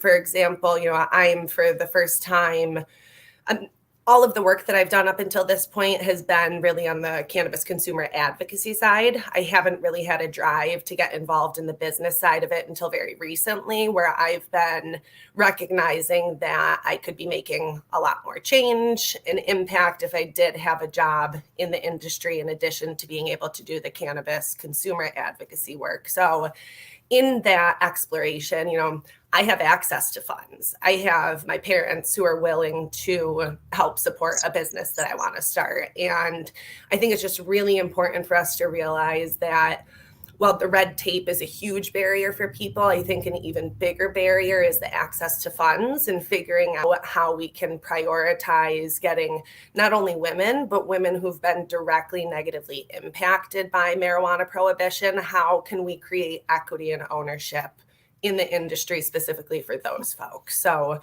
I think it's a challenge all across the state. And I think that is where the state can step up and have low and no interest loans that are available to specific individuals. That's my thoughts on that. Okay, so I have a question for you from the audience. How do you ensure that these funds that they benefit minorities and BIPOC and not largely white women the way affirmative action does? Yeah, and I think to me it is, let's look at the folks that have been disproportionately impacted from marijuana prohibition. Let's define that and what that means. And then I think we're going to see that that kind of gets eliminated once we start to define that, because we know a majority of folks who've been disproportionately impacted by the war on drugs are Black and brown people. And so, what does that mean? You've been directly arrested or have a direct family member who's been arrested for something related to marijuana. To me, that is enough to have been disproportionately impacted and to then be able to have, greater access to these resources. Awesome. Thank you very much. We've got 4 minutes left, so I want to reach over to Ms. Kimber. So I want we talked to you about what it's like to be a patient. I want you to talk about, that we know that the prohibition and the war on drugs have been used as a basis for tearing families apart in New York State, right? And that has a direct impact on women. It brings us in contact with ACS and in many cases law enforcement and the courts. And that hardly ever turns out well, right? So my question is, how was the lack of education on all levels of society and the stigma that surrounds cannabis and its use, how has that made your life harder as a woman and more specifically as a parent? So I started by sharing that I do live in Long Island. I'm in Nassau County. So I am in an area that is very against cannabis use, consumption, and a community that really has very little education. So in 2018, when I started to transition from my regular retail job and move into the cannabis space, I was stunned by how I was dropped in the community. I was always known as a community leader in the special needs area. If you had a meeting at your child's school and your child's individual education plan was not up to snuff, I was the person you called in to advocate for you. And very quickly, I went from being that warrior mom to the weed mom. And that was a stigma that followed me, even though I would say, hey, yeah, I definitely enjoy cannabis the way you enjoy a beer or a glass of wine. But I also have a medical condition, and utilizing cannabis has helped me remove 23 pharmaceuticals from my daily life. Like, let's talk about that. And people didn't want to have that conversation with me, and they shunned me. But once my son became a patient, because he does suffer from symptoms attached to autism, such as IBS and epilepsy and his own autoimmune conditions, I noticed that I went from being kind of one of the coolest people in the room to the devil. Child Protective Services has been to my home many times. Of course, you're never told who files a claim against you, because those people are always acting in the benefit of a child. And you always have to believe that that is the motivation for why people pick up that phone. But no one has been able to explain to me why there were 24 lines written against me that my 9-year-old who is nonverbal is on cannabis, smoking cannabis, smells of cannabis, consumes cannabis. There was no dialogue. There was a letter sent to our community that just labels me as a bad parent. While both cases were unfounded and dismissed, and it's wonderful when you can have Child Protective Services coming into your home, going through all of your belongings on a regular basis, saying, hey, we just have to do our jobs, but we see that what you're doing here is exemplary. It doesn't take that stigma away. And it shows why being a patient might give me priority in an adult use program. It definitely gives me protection in the state of New York. And it is the reason that my issues did not escalate. But we're a long way from adult use being something that people can really partake and really see come to fruition, just as we're learning with New Jersey right now what people can actually do in terms of consuming and where they can consume. So in my area and my perspective, being a patient is your number one priority right now in to be able to consume cannabis, to help grow this program, and to show why adult use is so important. It's not adult use or medical. Those two programs are symbiotic. In states where we have an advanced medical program and an adult use program, we actually see that the medical program can thrive because everyone's a patient. So it takes off all those labels, it removes all those stigmas, and it allows us to go back to being what we are. We're women in cannabis, running businesses, running families, and running Yes. communities. Thank you so much. This was an amazing panel. Are you typing, Miss Mary? Somebody's, I don't know who it is. Okay, this was an amazing panel. I've definitely gone over my time for a bit, but I would like for you just one sentence from everyone, or just from each of you as we jump out of here and let the next panel come up. Let's start with you, Ms. Kimber.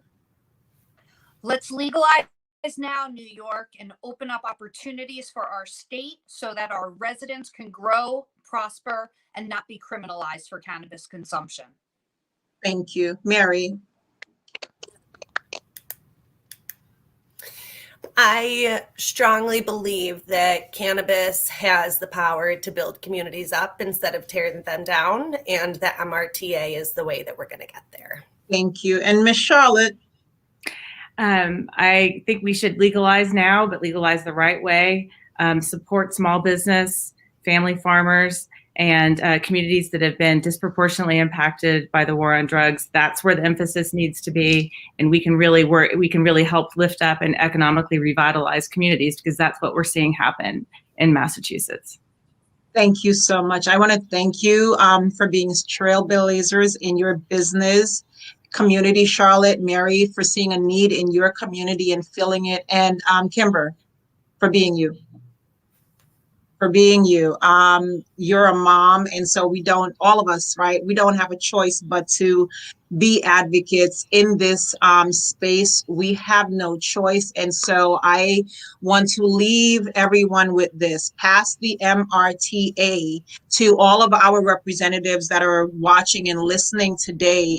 It's the only way for us. It's the only way for my community to actually really thrive. And we require that you remove a weapon that has been used against all of us for decades. We want to thank you so much for spending your time with us today. Thank you, ladies, and peace. Thank you.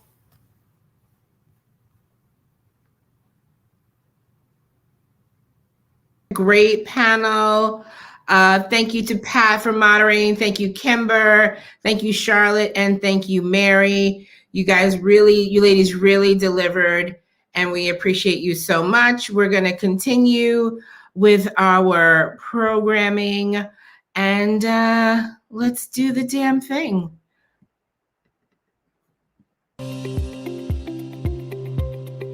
My name is Melissa Gibson, and I'm an educator and entrepreneur in the cannabis industry. I'm the owner and founder of Hemp and Humanity. What drew me into this industry was a personal journey of health, where I discovered that this plant can help me manage several autoimmune disorders. And then I had a desire to share what I learned and empower others and turn them on to this plant that is really remarkable. Hemp and Humanity features a store right in the heart of Woodstock, the most famous little town in the world. We carry a consciously curated collection of cannabinoid products and other hemp-derived products in the fiber and plastic and wood spaces. And we also work with small cannabis brands with brand strategy and growth. In addition, we focus on New York State hemp-grown products as well as women-owned businesses. The biggest challenges that I have faced in this industry over the last 4+ years has definitely been trying to keep up with changing regulations and the lack of support from federal financial institutions.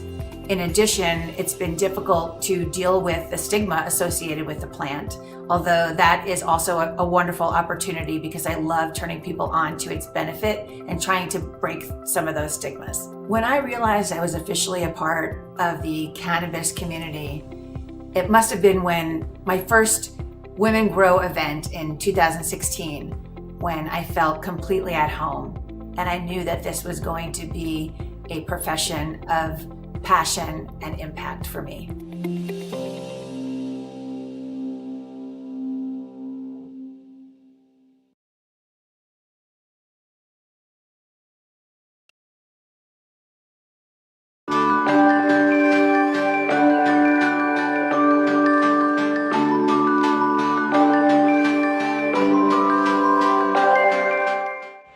Hi, my name is Daisy. I'm the founder of Canna Clusters, a vegan edibles company.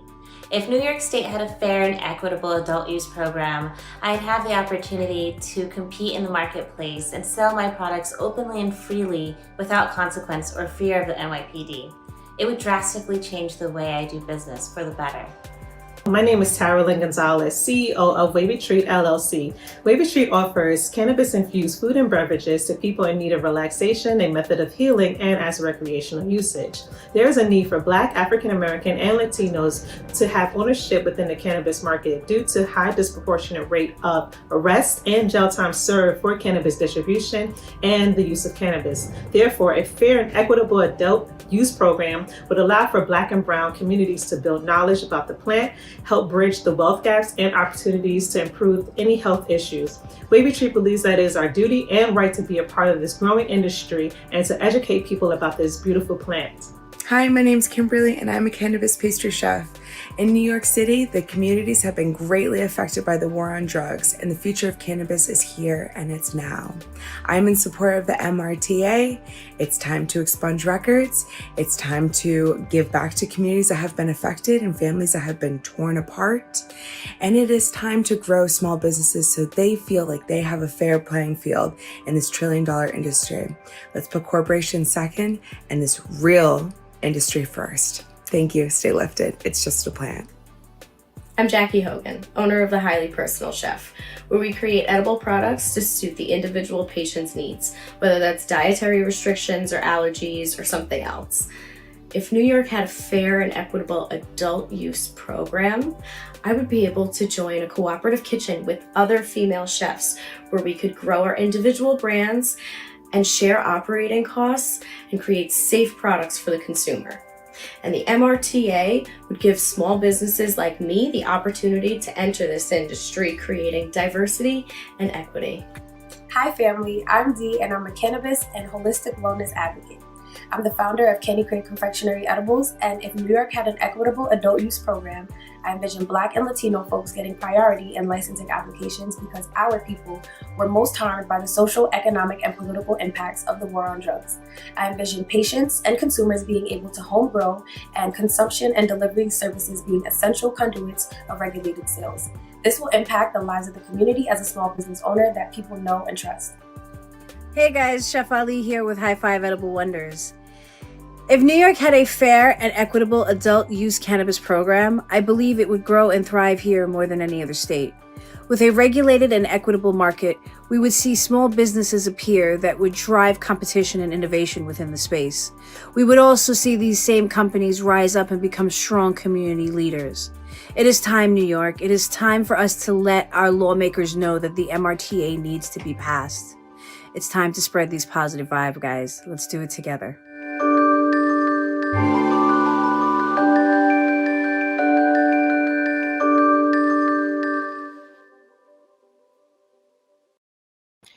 Thank you to the ladies from High Herstory who produced that awesome video with some of our community chefs. It was a really amazing thing to put together. And I thank you so much for the women who contributed to it. So it is time, ladies and gentlemen, for our next call to action. We are really gonna, this is the next wave. I'm popping on. Hold on, people. Give me a second. Let me take this off. It's a learning curve, people. It's a learning curve. All right. So everyone, get ready. It is the time for our next call to action.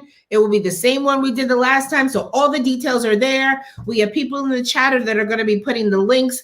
So let's get ready to do it.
Hi, this is Assemblywoman Latrice Walker, and I want to lend my voice to the discussion around legalizing marijuana and how our communities need to be shaped just as positively by the legalization as they were negatively by the criminalization of marijuana. I'm a proud sponsor of Majority Leader People Stokes' marijuana legalization bill, which is the gold standard for ensuring that we have restorative justice. The current executive proposal does not fully address decades of racist marijuana criminalization and enforcement that has disproportionately harmed Black and Latinx communities. As an attorney and lifelong Brownsville resident, one of my biggest concerns are the lack of automatic expungement of past convictions and the fact that it doesn't prohibit police from using odor to justify stops and searches. The MRTA has stronger social equity and community reinvestment provisions than the governor's bill, and it includes much needed components for fair legalization like home cultivation and on-site consumption licenses. It would comprehensively address the records of people who have been convicted of marijuana offenses, ensure robust equity in the new industry, and direct resources to small business incubators and reinvest tax revenue from legal sales in communities doubly pummeled by COVID and marijuana criminalization. Ultimately, we need to see women from my community and from communities of color all across the state get fair opportunities to own businesses in our legalized state. When women thrive, communities thrive. We women will be included in the legalization conversations, and it's time to bring this landmark legislation to the floor for a vote. Thank you.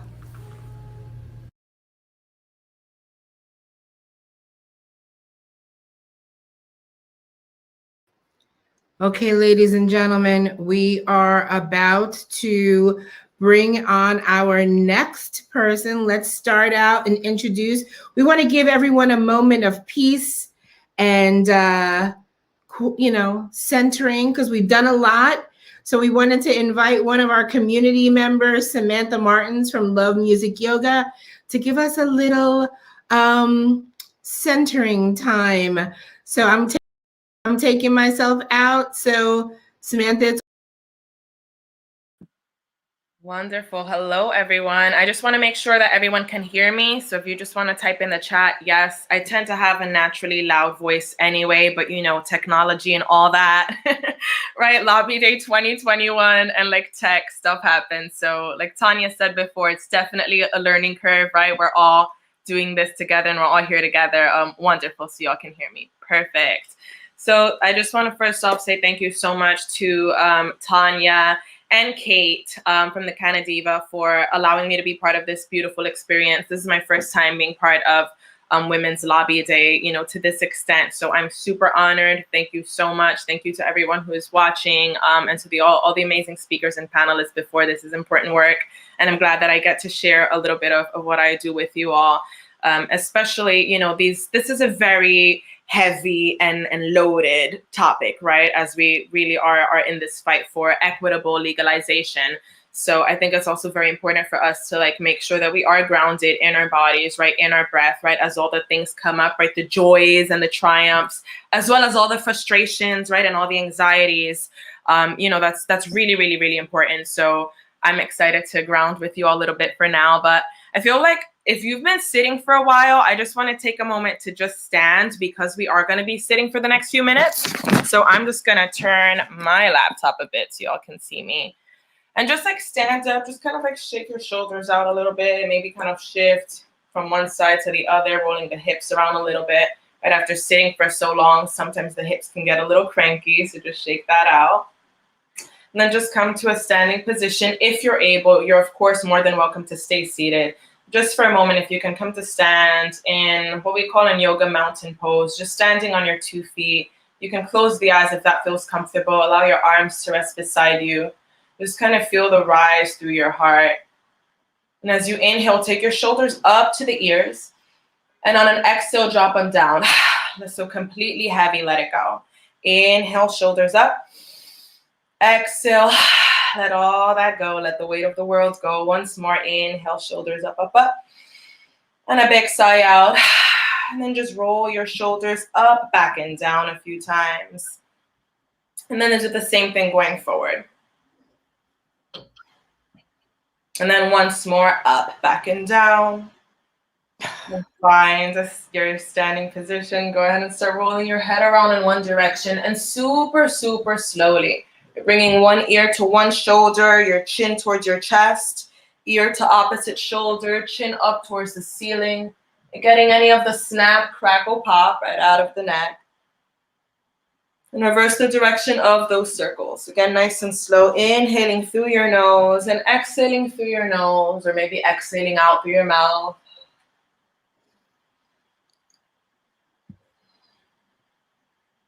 And then bring yourself back to center. Again, if you were standing, you can come back to your seat. Just getting a nice comfortable seat, planting your feet if you're able to reach your feet to the ground. I lowered my piano bench so I can actually get my feet on the ground to really get that sense of just kind of rooting and connecting to the earth.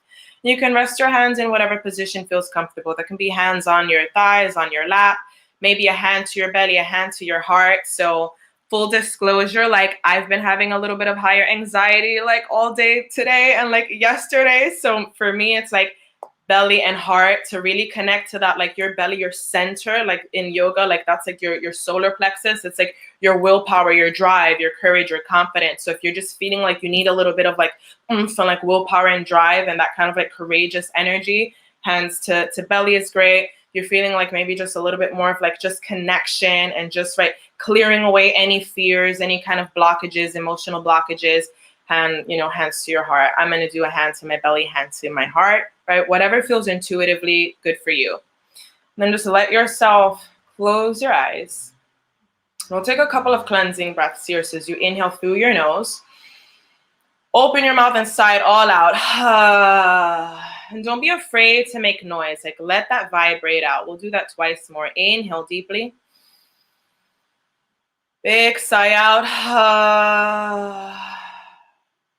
Once more like that. Big, big breath in. Fill your belly. Fill your ribs. Fill your chest. And let it go. Then allow yourself to seal your lips for a moment. And continue to cultivate that depth of breath, inhaling through your nose and exhaling through your nose.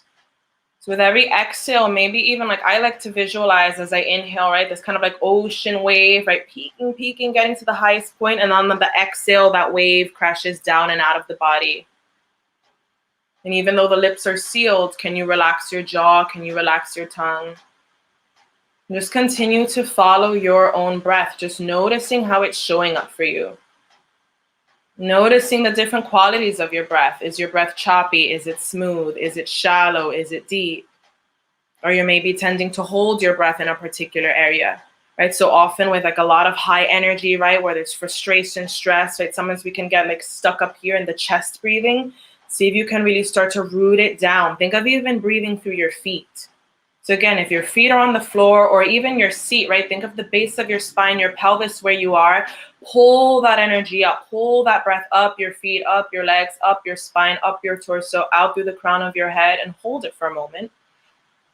And as you exhale, send that energy back down from the heavens, down through the crown of your head, down your spine, down your torso, down your legs, down through your feet, down through your seat.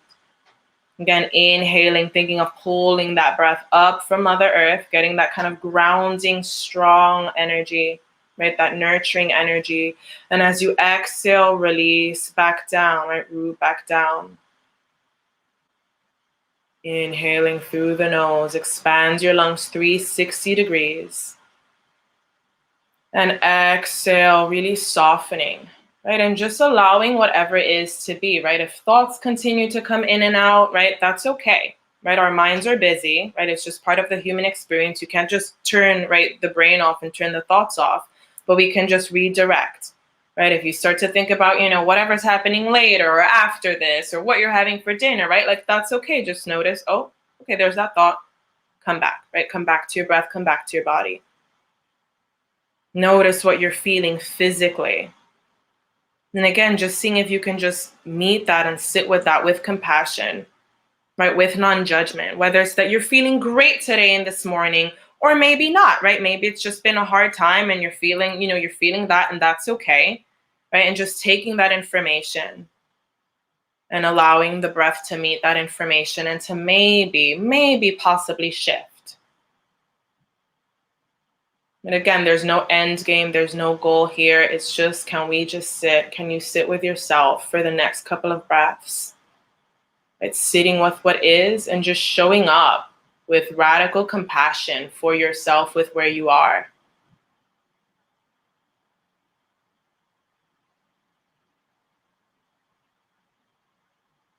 And wherever you are with your breath, exhale it all out completely. Take an inhale through your nose. Suspend the breath at the top. And then flutter your lips on the exhale. We'll do that twice more. Inhale deeply, fill your body as much as you can. Again, your lungs can take it. Your lungs can take in so much more air than what you give them. Exhale, flutter the lips. Once more, inhale, deep, deep, deep, deep, deep. From your roots, from the earth, from the ground. Hold the breath at the top. Pull the energy from the heavens down. As you exhale, draw it in. And I just like to take this moment to, as you continue to breathe, right, find the natural rhythm that works for you. Just gonna ring the singing bowl for a little sound healing, a little moment of peace via sound, vibration. And I just also want to kind of set the collective intention to send this healing to the communities that need it most, right? The Black and Brown communities that have been devastated by the war on drugs, right? We get to be here and we get to speak and gather in community, and we get to, consume in the safety of our homes or with our communities or whatever that is, whatever that looks like. But there's many people who don't even have that opportunity, whose lives have been destroyed. So just having just this moment of humility for where we get to be, what we get to do right now, and acknowledging that so many others who have fought before us, right, may not have necessarily been able to see the fruits of these labors, but we're still here carrying that on. Inhale. Exhale.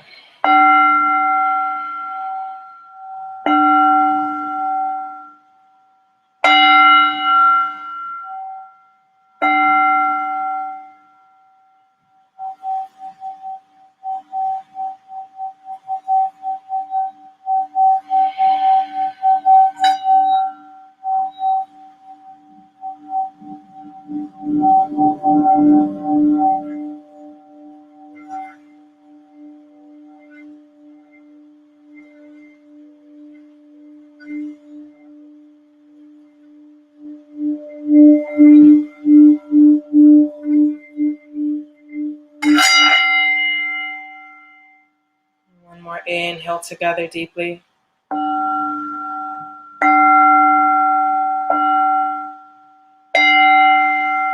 Exhale. Once again, bring your hands to your heart. Give them a little rub-a-dub-dub, waking up the meridians in your hands. Once again, placing one to your belly, one to your heart as we close this practice. Just take a moment to thank yourself for showing up for yourself, for the community, for this work. Inhaling deeply. And exhale, bow your chin to your heart. Thank you so much, everyone. Thank you, thank you, thank you.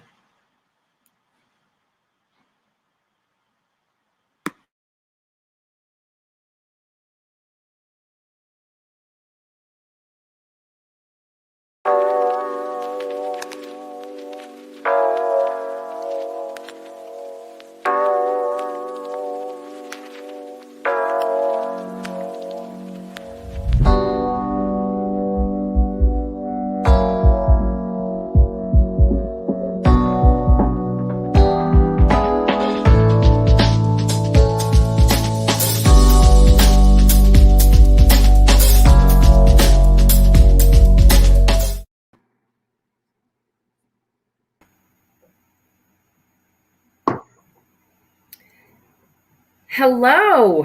Hi there. How are you? I am doing well. How are you? Thanks for having me. Listen, welcome to Women Grow and Drug Policy Alliance's New York State Women in Cannabis Lobby Day. Thank you so much. It's great to be here. You know, I want to jump right into it because I don't know if you've been listening, Hillary, but we've had some incredible, you know, speakers, but not only the speakers, also the videos that are really painting the picture of what's happening in this state and whom are affected by it. And I think what's interesting is that for those who are tuning in who don't know Hillary Peckham is the CEO of Etain Health, which is one of 10 New York State medical license holders in here in this state, but they're the only woman license holder.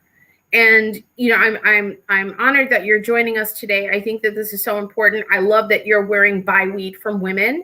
I think that the whole day really represents that, whether if you're selling a plant touching product or if you're selling any of the services and any ancillary support to the industry, right? It's all about buying weed from women. At the end of the day, we need to support the women within this community. And so I'd really like for people to understand, I know we don't have a lot of time, so I'm going to get in as much as possible, but I want people to understand you have a family-run business.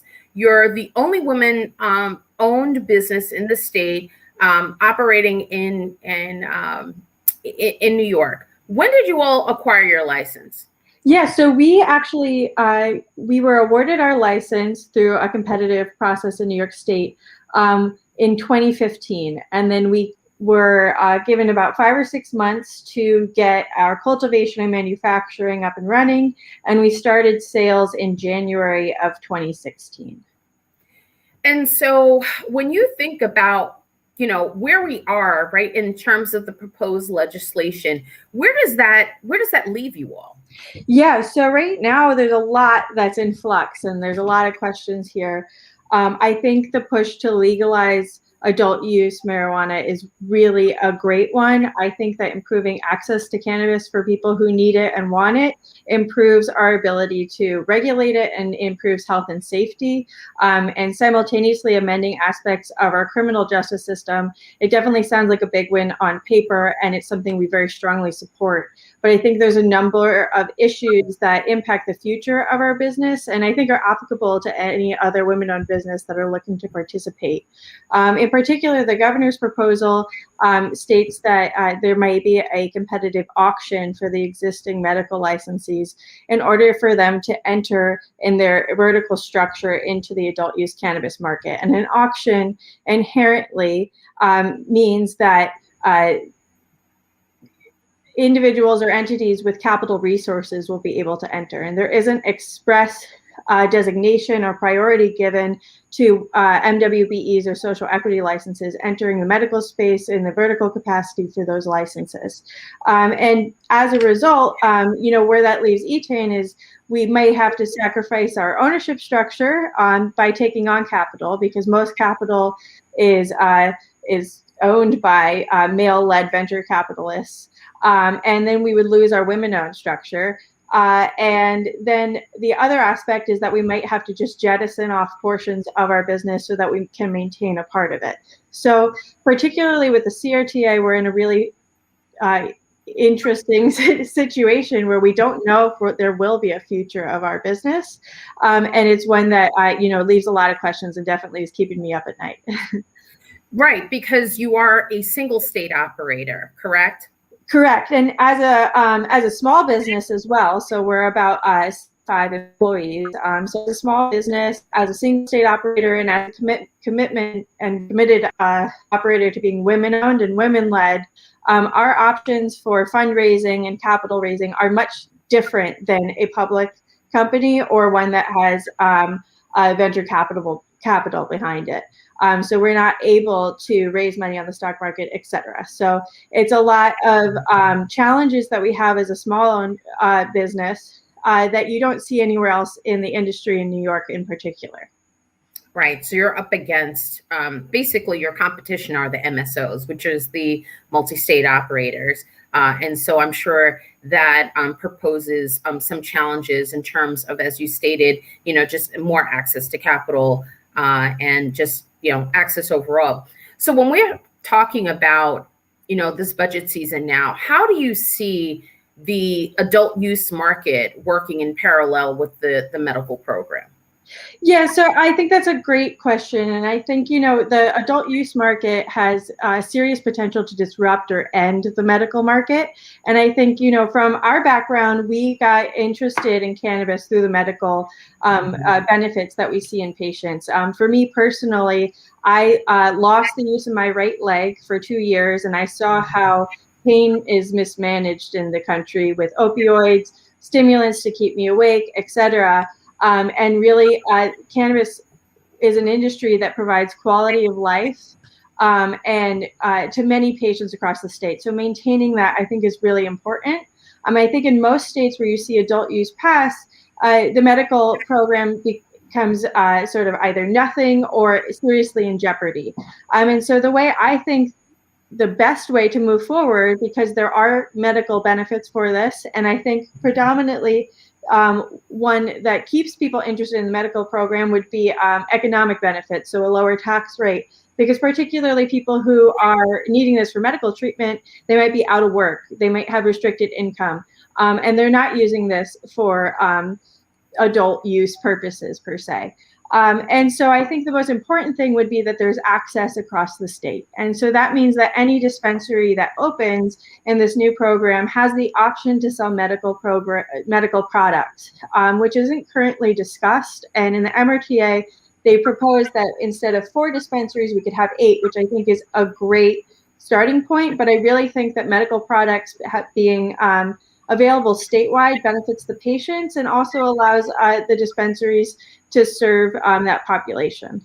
Well, also, the cost for the products are also impactful, especially to communities most harmed, where, just the fees of the medicine itself. People want to feel better and want to get better, but then it's the fees that are holding many back. I want to pivot a little bit, because I think there are many people who are tuning in today who are unaware of what's even available to patients in our state.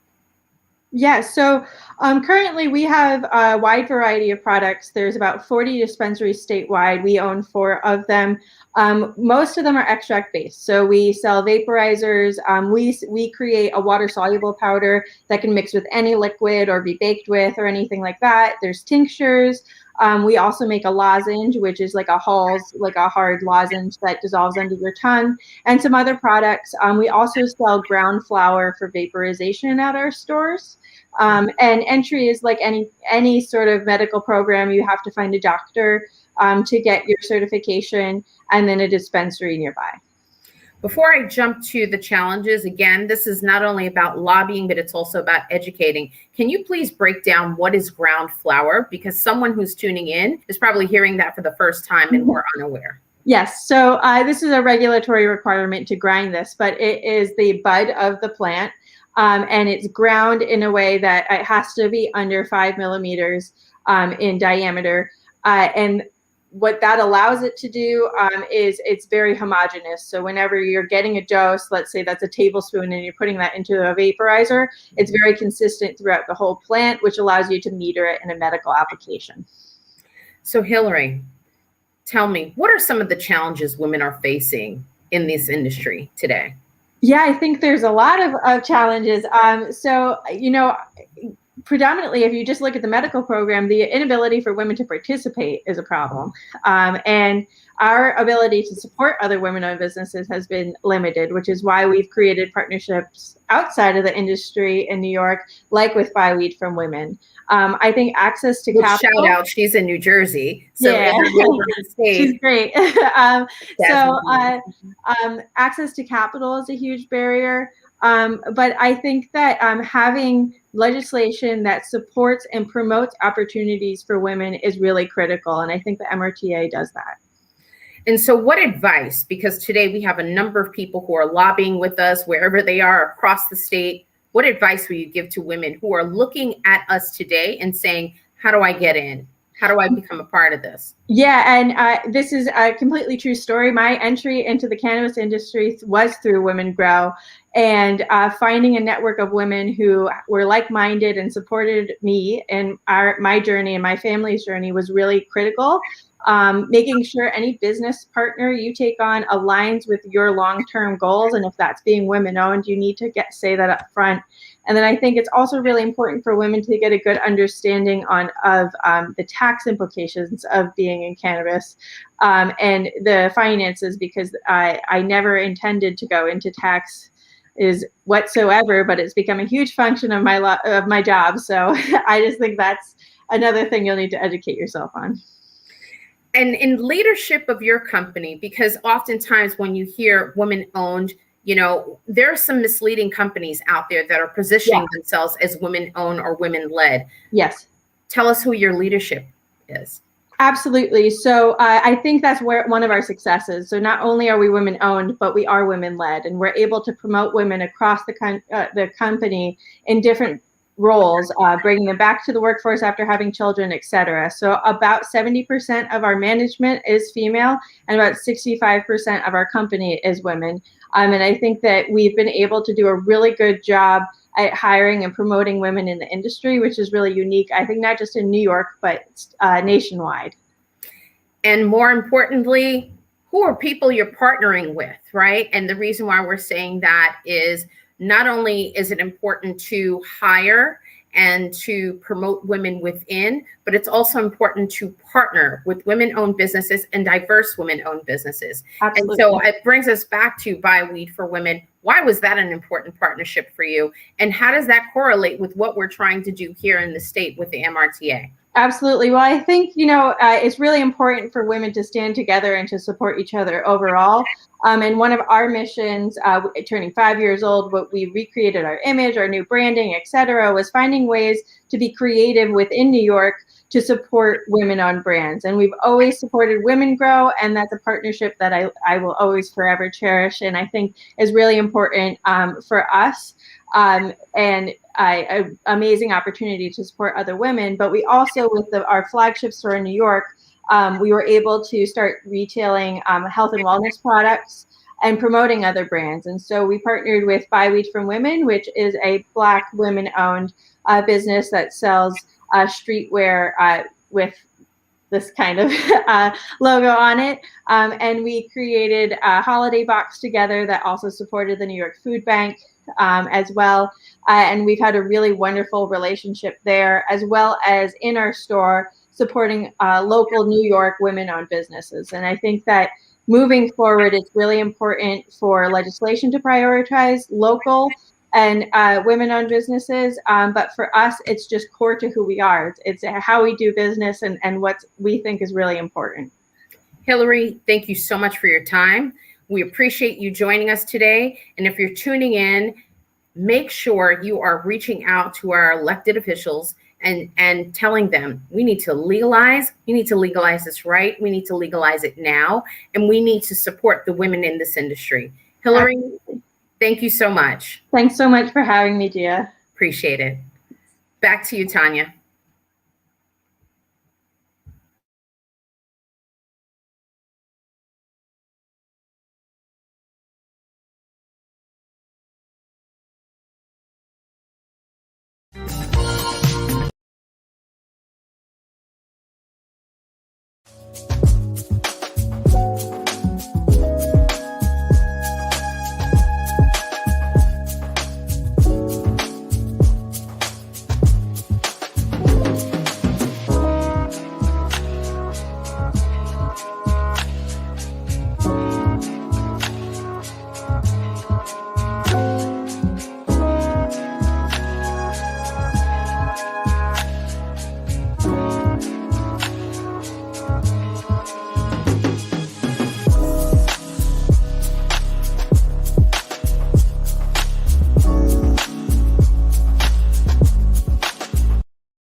Hi, I'm Assemblymember Jessica Gonzalez Rojas, representing Corona, East Elmhurst, Jackson Heights, and Woodside in Queens.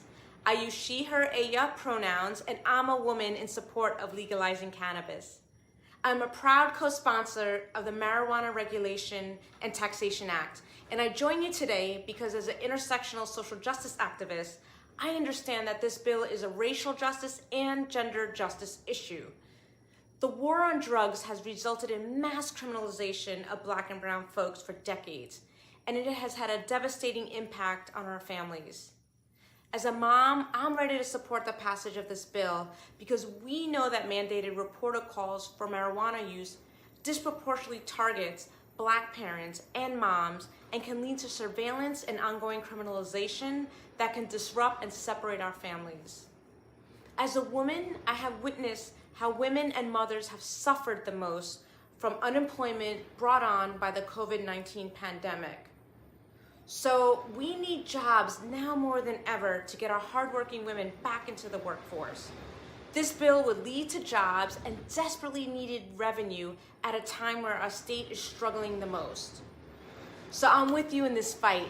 I fully support this legislation championed by our Assembly Majority Leader, Crystal Peoples-Stokes, and not the watered-down version by Governor Cuomo. I know we can get this done, and we don't have to settle for less than true equity. Thank you so much for fighting, sisters, and I'm in this struggle with you. Don't wait to be invited in. Invite yourself. Do your best to establish relationships and network and go to events and educate yourself and be open to opportunities because they're all around you. And then be ready to pivot because it's a fast-paced industry. There's some basic tips I can give. Think outside the box. There's so much more than dispensaries. Think about opening a worker co-op. That's one great way to really rebuild in the communities and rebuild with peers, your peers, and become entrepreneur and build that generational wealth. You have to learn business. Just because it's a cannabis business, CBD business, it doesn't mean you don't have to go through all of the fundamentals of business and understanding a P&L, doing all of the financials. You must be involved in your community as much as possible, especially when it comes to the community board. There are going to be, especially if you're opening a business in your community, as you should, you are going to need their support. And so it's really important to build those relationships and be involved as much as possible.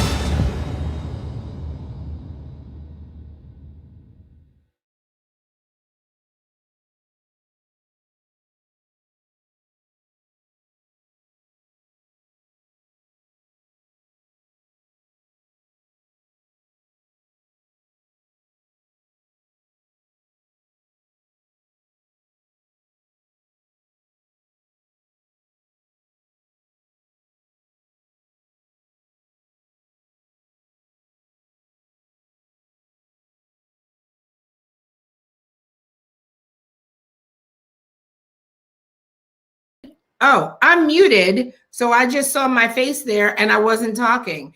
But all right, everybody, it is time for our last activation.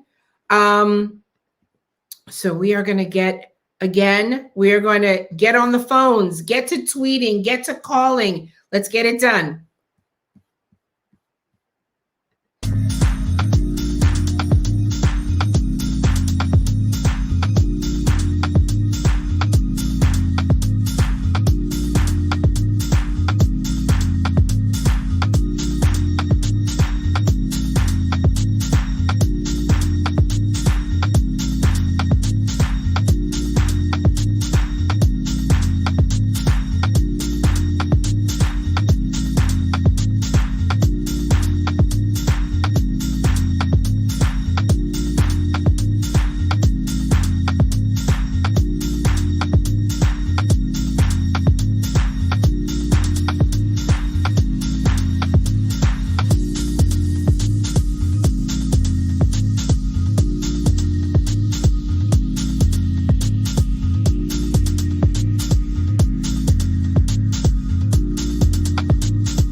our last panel of the day is how New York State medical and adult use will work together.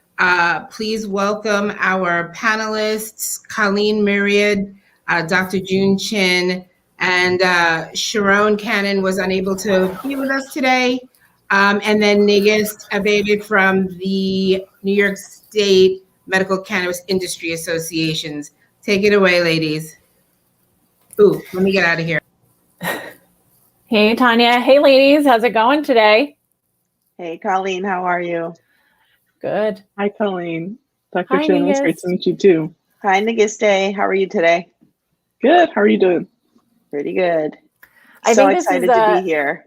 Yeah, I'm so glad to share this space with you and with all the women that have joined before us today. What a powerful day.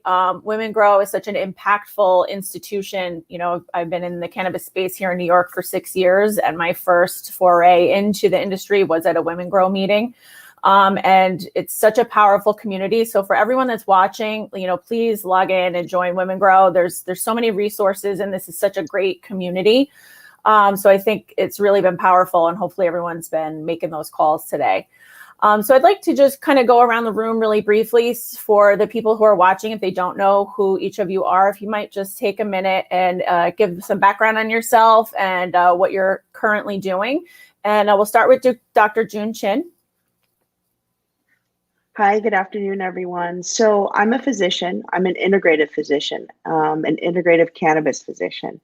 And what I do is I treat children and adults, and I help them integrate medical cannabis safely into their health and wellness programs. Great. Thank you, Dr. Chin. And Nigist? I serve as the Vice President of Public Policy at Columbia Care, and I'm also the President of the New York Medical Cannabis Industry Association. Columbia Care is one of the 10 ROs that's allowed to operate as a medical cannabis facility in the state of New York. And the association is dedicated to improving and expanding access for patients and supporting an equitable adult use transition for the future. So really excited to get to dive into some of the details on how medical cannabis continues to serve. And I think one of the most important things here is the average patient in New York is a 55-year-old woman, and she's sick. And women are not just driving cannabis entrepreneurship, but women are the fastest growing consumer demographic in adult use. And we're driving, whether as patients ourselves or caregivers for other patients, we drive a lot of the medical cannabis use in the country as well. Yeah, great point. My name's Colleen Myriad Hughes. I'm the founder of the HEART program, which is a social equity neutral third-party nonprofit, which helps work with private and public interests to ensure reinvestment in the communities most harmed by the war on drugs. And I've worked for 2 of the MSOs here in New York State over the last 6 years. And I'm really excited to be here with both of you because I think this can be a really powerful and interesting discussion, because both the MRTA and the CRTA neglect really to mention what medical expansion might look like in an adult use environment.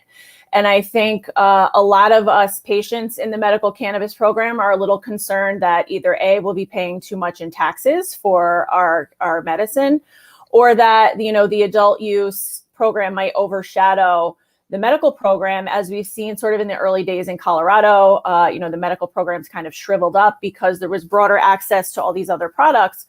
And we need to ensure that there are no patients that are left behind because of adult use legalization. So I'd like to start out with Nigist, because you have a really interesting role at Columbia Care and also with the Medical Cannabis Industry Association, where a lot of the MSOs who are kind of running the game in the country are definitely interested in positioning themselves in New York City because it's the largest cannabis consuming market in the entire world. So I'd love to hear how the association plans to preserve sort of the medical program in light of the adult use legalization efforts. Well, the number one thing that we've been advocating for when it comes to adult use is allowing for co-location and medical participation in adult use. In the same way that a CVS can sell prescription strength ibuprofen and over-the-counter ibuprofen, it is vital for patient access and affordability that medical operators are able to participate in adult use. Now, it's also important that we participate in a way that reinforces and strengthens the social equity goals in adult use, because, we weren't the ones who designed this medical program, and requiring vertical integration, for example, is an inherently inequitable application requirement that makes it difficult for future entrepreneurs to participate in the market. But we also were required to abide by it in order to acquire the licenses we currently have. And so we think, and I think we've made a lot of strides in this in the last 3 years to ensure that adult use and medical can be co-located. And the MRTA is very strong, but it does still limit medical operators to only being able to co-locate in 3 of the current 4 dispensaries, which, when you have co-location, it doesn't just help improve access or things like that, but it also drives affordability. When adult use can coexist alongside medical, it reduces the overhead for that location, it increases the foot traffic and sales volume, and it brings more folks in. And we also know, based off of consumer research in adult use markets, that 2/3 of adult use customers are coming in for a health or wellness reason. And so we think that being able to have co-location can be done in a way that is thoughtful, that still supports equity goals. When you look at the future of the New York market, there are projections that New York, being the largest cannabis market already in the world, could support like 900 dispensaries. And the existing 40 that the ROs have is less than, like, this is the tiniest fraction of that share. And so we think it's important to ensure that patients can continue to have access by ensuring that adult use and medical can be co-located. And then in that process, we pay opt-in fees to, be allowed to do adult use sales, as well as, wholesaling and cultivation. We pay opt-in fees and have other requirements that bolster those social equity goals. Fees like that can be used to fund loan programs that help social equity entrepreneurs. They can ensure that there's technical support being provided to new cannabis entrepreneurs, and a whole host of other resources that can ensure that the next entrance into this market, the next licenses that the state decides to issue, are supporting those equity goals and ensuring a more diverse and continued, hopefully more successful, because the medical program is also a little bit challenging right now. Given, and you can see that in just the numbers, we have fewer registered patients per 10,000 residents than New Jersey does, and several other hurdles. So I think that hopefully with adult use, we can both expand patient access, improve affordability for products, and again, support those equity goals and ensure that the future of the adult use market can have a stronger footing than the current medical market has. Yeah, well said. Well said. Dr. Chin, would you like to, because Nigit's made a really great point about New York being a highly regulated medical program. And I've heard people say it's one of the worst medical programs in the country, that it's very restrictive. And we've only had really one round of expansion with adding PTSD and chronic pain. And in some of the other earlier panels where, children with autism and mental health issues, particularly in this climate during the pandemic, a lot of these folks are medicating in the legacy market. And what are your thoughts on how the restrictive nature of the medical program can kind of flourish in a new adult use program? What do you see are some of the challenges that we face in coexisting both of these industries? Well, I think adult use cannabis is therapeutic, right? And I think these two programs can coexist and bolster each other's efforts, because when you think about it, achieving full health is always our overarching goal, whether it's adult use or medical use. And adult use dispensaries combined with medical use dispensaries like Columbia Care, or new ones that come in, can be apothecaries that are science rooted with personalized health and wellness, just like the CVS example. So when I look at a regulated adult use and medical cannabis dispensaries, you're really looking at two extensions that are tapping into a knowledge base of physicians, plant scientists, cultivators, and researchers. So if we shift our mindset and really think about these dispensaries, these regulated dispensaries, as a safe place to get all the information we need and to be empowered individuals, whether we're consuming for adult use or for medical use. And there's always a fine line, a blurred line between that, right? So I think the first step for adult use expansion is to educate consumers and give them the tools, give them the resources on how to have integrative and sustainable medical care.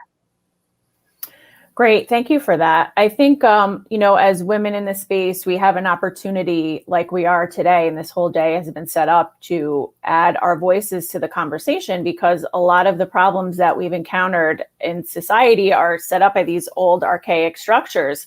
And now's our opportunity to really add our voice to this message and include everyone else in the process to ensure an equitable and fair market for both. So when you're talking earlier about, the plant being a wellness tool for everyone, and that fine line of when does it go from being something, because we don't like to use the term recreational, it's adult use, right? So when we go, what's the fine line between I'm using this for enjoyment, or I'm using this because I need help sleeping, or I'm using this because I have insomnia or anxiety or depression? Where is that line going to exist in your ideal medical and adult use market, where, we're kind of hoping that the medical market's going to be expanded to provide, like, when physicians like yourself, where you can just recommend that if a patient comes to you with an issue, you can say, I would suggest that you try medical cannabis for X, Y, and Z for whatever that patient's needs are, versus having to have a qualifying condition. How the state is set up now, you have to prove that you have one of the state's deemed qualifying conditions to have access to medical cannabis. In your ideal medical adult use environment, Dr. Chin, where do you think that line's going to be? And does it have to be so rigid like we've been experiencing with our low patient numbers and not enough medical professionals really being engaged in the medical cannabis program? I think there doesn't have to be a strong line, I think, and I'm not, really distinguishing the two, because I think a well-run adult use model will have a robust patient and consumer advocates behind them. So it will expand access. I think it will bring down the pricing as well. And the key to creating successful program for adult use, and including bolstering the medical use, is having a high performing community-owned dispensary, so that we're focusing on the unique needs of local community and restoring health and hope and well-being. Because when I look at integrative medicine, and this is an extension of integrative medicine, when you look at cannabis and plant-based medicine, it's always seen in our culture to be for the wealthy, right? It involves expensive supplements and treatments and out-of-pocket expenses that low-income patients can't afford. So we see the same thing in the regulated cannabis industry. I mean, that's why there's such poor numbers. Cannabis is out of pocket. Regulated cannabis is very, very expensive. So when we look at expanding adult use and medical use, we're building partnerships, with our consumers, with the patients, so that improving health is a collaborative process. We're, increasing access. We're really empowering to meet the patient's needs. And I would argue that it's even more essential that poor and marginalized have access to integrative cannabis care. And this is the way to do it. We just have to do it right. Totally agree. Negist, kind of piggybacking on what Dr. Chin is saying, I think one of the main questions that I get when I'm talking to patients in the program, or people are interested in becoming a medical patient, is, does insurance cover this? And I'm curious what the industry association's efforts are as far as having these conversations with insurance companies and regulators, as far as when will cannabis be viewed as a medicine and a wellness tool in the eyes of the regulators, and when can we stop with the red tape and support people's wellness journeys?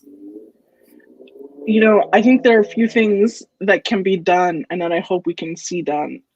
One is removing the conditions list, which you mentioned, Dr. Chin alluded to, is, we're at a point now where New York's medical cannabis program is more restrictive than Virginia based off of laws that were passed this year. And I think ensuring that whatever obstacles we can't address, like making sure that people can go to their primary care provider, that, removing physician registration so that anybody can go to their normal doctor instead of their normal continuum of care and get their certification written.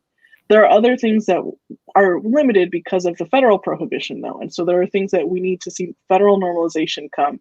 For example, the fact that cannabis is still being classified as a Schedule I drug, which means that technically in the eyes of the federal government, it has no medicinal value. But at the same time, the federal government, has paid for studies, which Columbia Care has participated in with universities, that are looking into how medical cannabis, like our hard pressed tablets, can help people come off of opioids and can help reduce opioid addiction by giving people who will have lifelong chronic pain a safer way to manage that pain. And so I think that, allowing folks to see their doctor instead of their existing continuum of care is one of the first and easiest. It can cost anywhere from $200 to $500 just for the doctor's appointments to get a medical card. Ensuring that there are reduced or fee waiver options for registering with, your patient card is also key. Oklahoma has a great model where they have automatic waivers for veterans and anybody who's on Medicaid in order to get their cards. And then I think going beyond that, figuring out ways to have health insurance coverage is one of my pet projects. And I cannot wait for the day that we finally, New Mexico, I think, is one of the only states, and it's only in their workers' compensation program where they have a fee schedule established for reimbursing for medical cannabis for pain management under workers' comp scenarios. And I hope, that in the next few years, we can look at pilot programs to help test out, because there's already evidence at the population scale that states that have legalized medical cannabis see an overall reduction in opioid use inside of those states. States that have adult use programs that have been more robust see even further reduction in opioid prescriptions issued at the population level.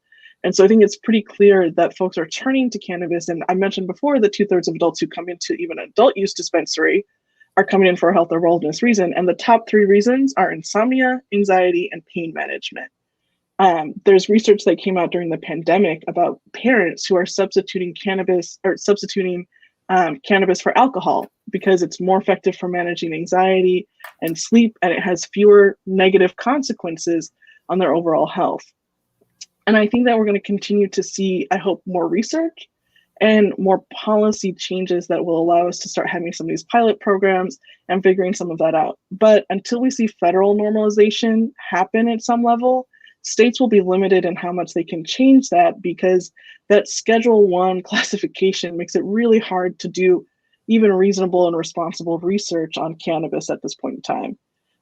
But hopefully we've got that coming soon and we can start making more headway on getting this insurance reimbursement established. But I look forward to seeing the first private insurer or the first Medicaid program that sets up a fee schedule and starts enabling patients to access this, because it really does either keep folks in the illicit market, which can be more affordable, but you can have issues with finding the same consistent strain, any type of safety, on testing and things like that. And it can be still limiting, even if it's more accessible than regulated markets.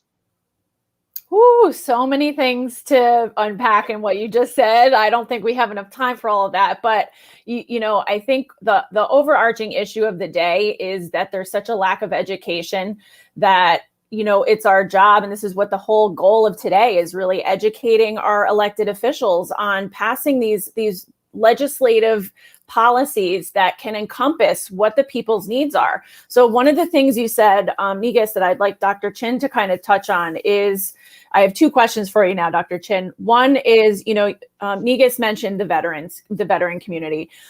So many veterans are afraid to get their medical cannabis card because they're afraid they're going to lose their right to carry their firearm. And I've spoken to so many veterans over this, and veterans are really self-medicating all the time not all the time, but with legacy products, because they don't have access to adult use dispensaries where there's things that have been lab tested and they have safe products to choose from.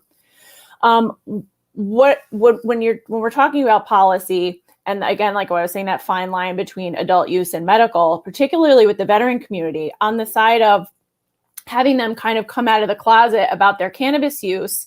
And someone in the chat was asking about how can we ensure that people like veterans can go to the VA and go to their regular doctors that are not certifying physicians in the medical cannabis program and have a better dialogue with their medical team about their use of cannabis, because so many are afraid to come out of the closet about their cannabis use. Absolutely. When I talk to patients, or patients are just calling me just for inquiring about the possibility of becoming a legal cannabis, a medical cannabis user, getting a medical card, they will often say, I want to protect myself from an ex-spouse so that my ex-spouse doesn't report the cannabis use to Child Protective Services, or I need the card so that my family can see how legitimate my cannabis use is. And the kicker is, when they've asked their MD about cannabis usage and get cannabis card to become legal, sometimes those MDs will even put cannabis use disorder on their medical chart, which implies that they have a problem, a dependency or an addiction with medical cannabis, when it's been therapeutic for them for many, many years. So I think the key is to educate physicians. And what's been wonderful is a lot of these dispensaries have programs that educate clinicians. So that would be the first step, creating a program at that clinic, the medical clinic or the hospital, and we can do it by webinar. And I've done them on many hospitals before, is where I'm educating my colleagues about medical cannabis and the science behind cannabis. And that would be the first step and then bringing up, maybe talking to another MD about it, and then bringing up to their primary care doctor or their psychiatrist or neurologist.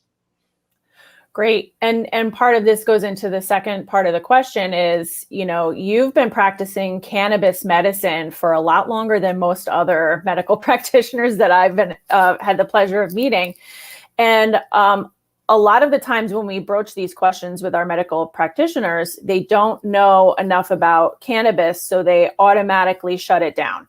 Instead of saying, I don't know about that, I need to learn more about it, it's just like, well, I'm not qualified to talk about it. So this goes back to sort of the medical school education and bringing the endocannabinoid system into educating medical professionals while they're learning. And I see now, like Medgar Evers College with their commercial that was on a little while ago, where learning institutions are really getting on the bandwagon, and they're trying to develop these core curriculum, including cannabis education, the endocannabinoid system, and how that works with A&P and all these other introductory classes in order to provide a pathway for students who are learning. I'm assuming that because you've been doing this for such a long time, there wasn't a whole lot of cannabis education when you were going to medical school. How did you end up specializing in cannabis as a physician? Well, Colleen, I did that of necessity. I was a medical cannabis patient before I even became a physician. So for me, I was in medical school in San Francisco shortly after they legalized it. So that, over 20 years ago, it dates me. But I was introduced to it by a physician that said, you're not going to finish medical school unless you try cannabis for your chronic pain. And when it worked, I didn't say it cured me or it 100%, has gotten me off pain medication.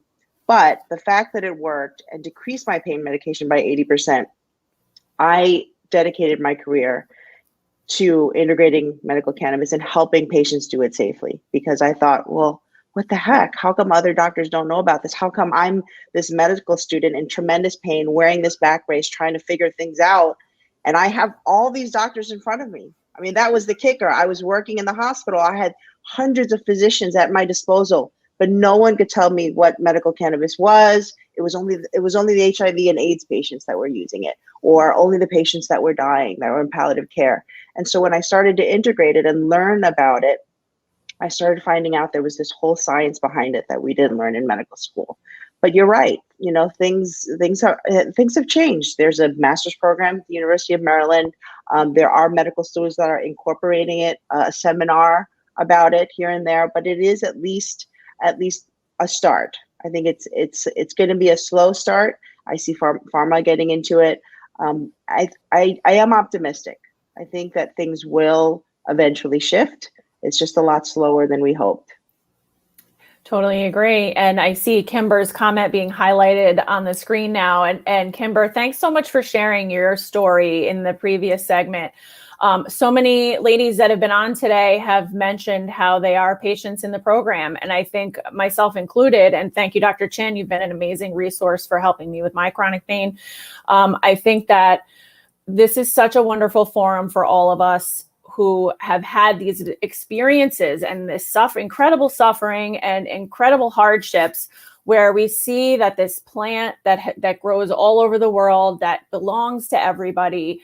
Now we have, regulatory hurdles to overcome in order to get the plant to all of the people. And what does that look like? So I think it's really great that we have this forum where we all lend our voices to continuing this education of our elected officials and of the medical field, and lending our voices to this conversation.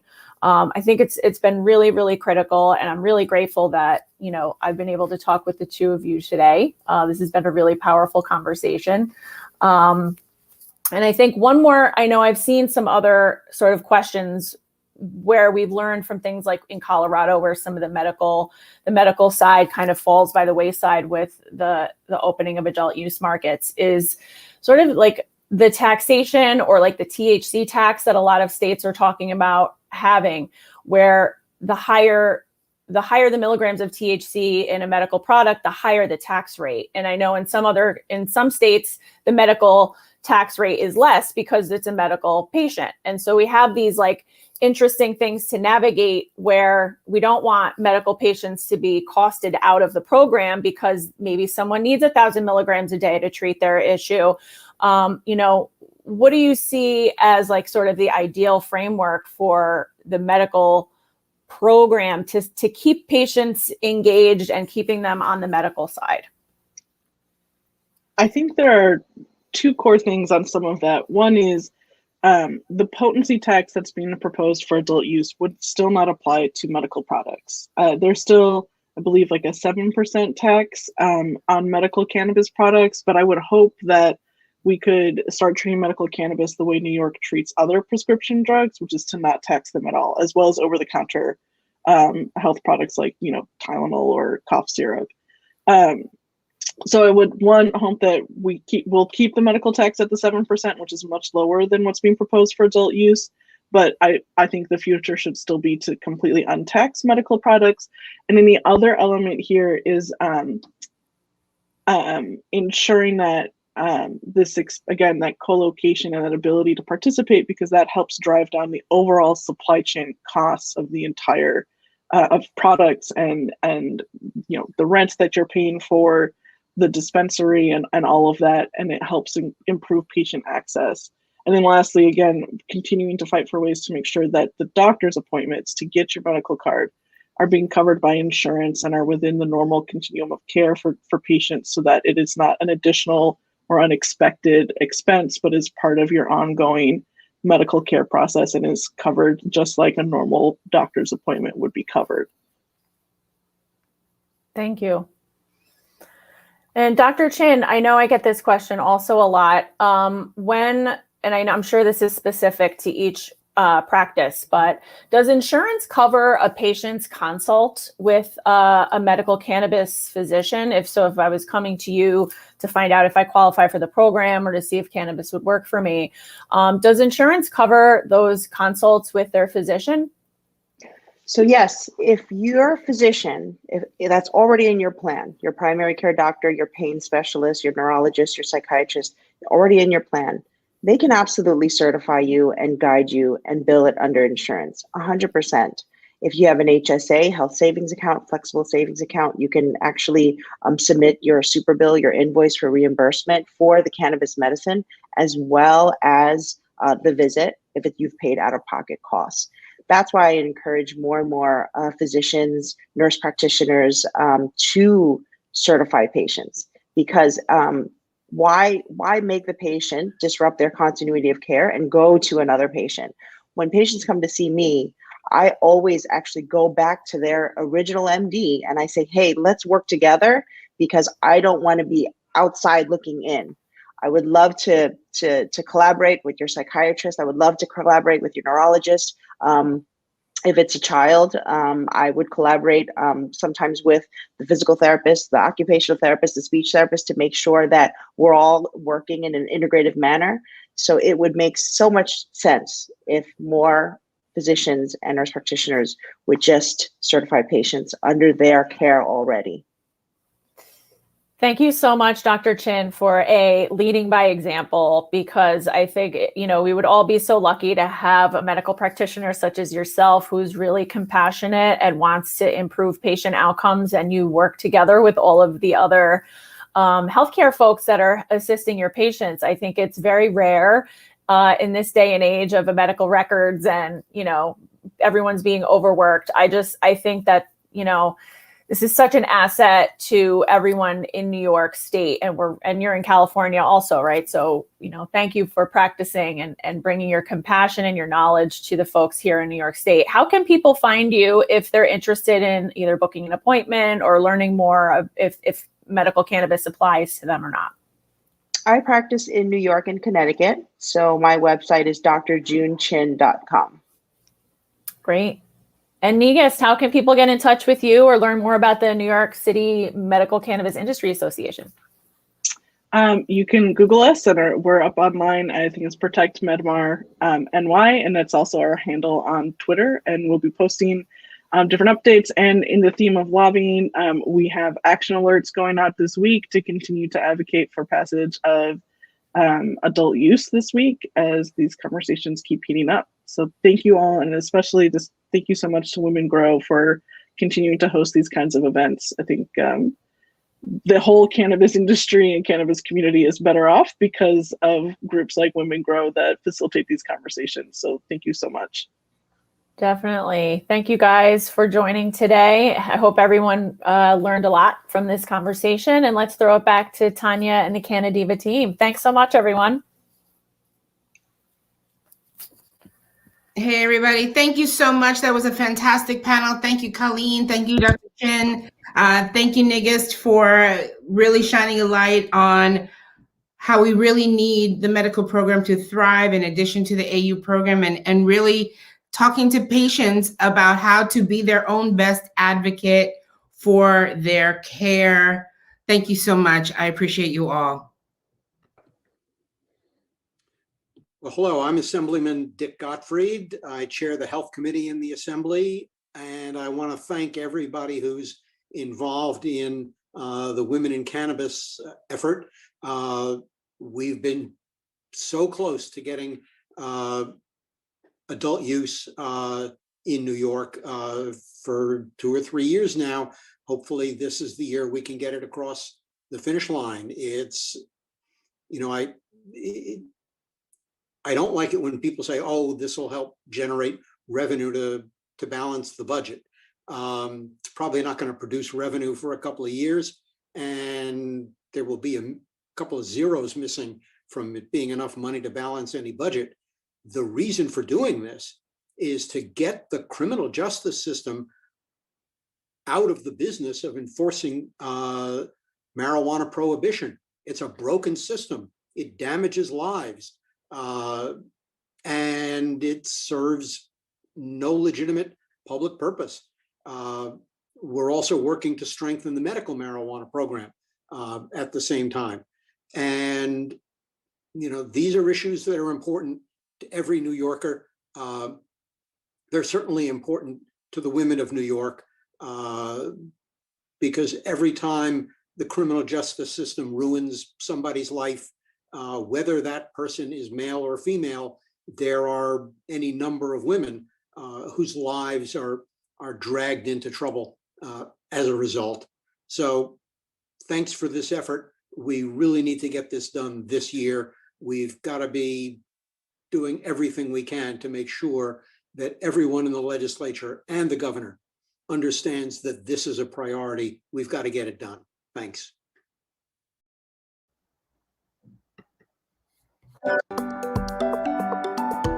I'm Donna Burns, and I'm a founding board member and officer at nysmallpharma.org, a charitable and educational institution that's dedicated to regenerative cannabis. Cannabis has the ability to regenerate our planet, our earth, the soil, the air. Cannabis also has the ability to regenerate our communities and help them heal. And cannabis has the ability to regenerate individuals, especially those who've been marginalized or discriminated against or harmed by the racist war on drugs. As a woman, I'm particularly interested in the ability of cannabis to balance our society and heal. Cannabis industry shouldn't be just for the well-off or the well-connected. It should allow everyone who wants to participate an opportunity. And that's why I think we need to legalize it, and let's do it in a way that regenerates everybody.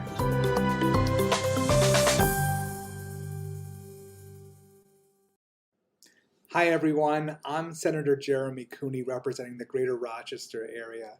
I am so pleased to join you today for Women in Cannabis Lobbying Day to make sure that we are amplifying the voices of women across New York State on this incredibly important time as we seek to legalize adult use recreational marijuana, but to do it the right way.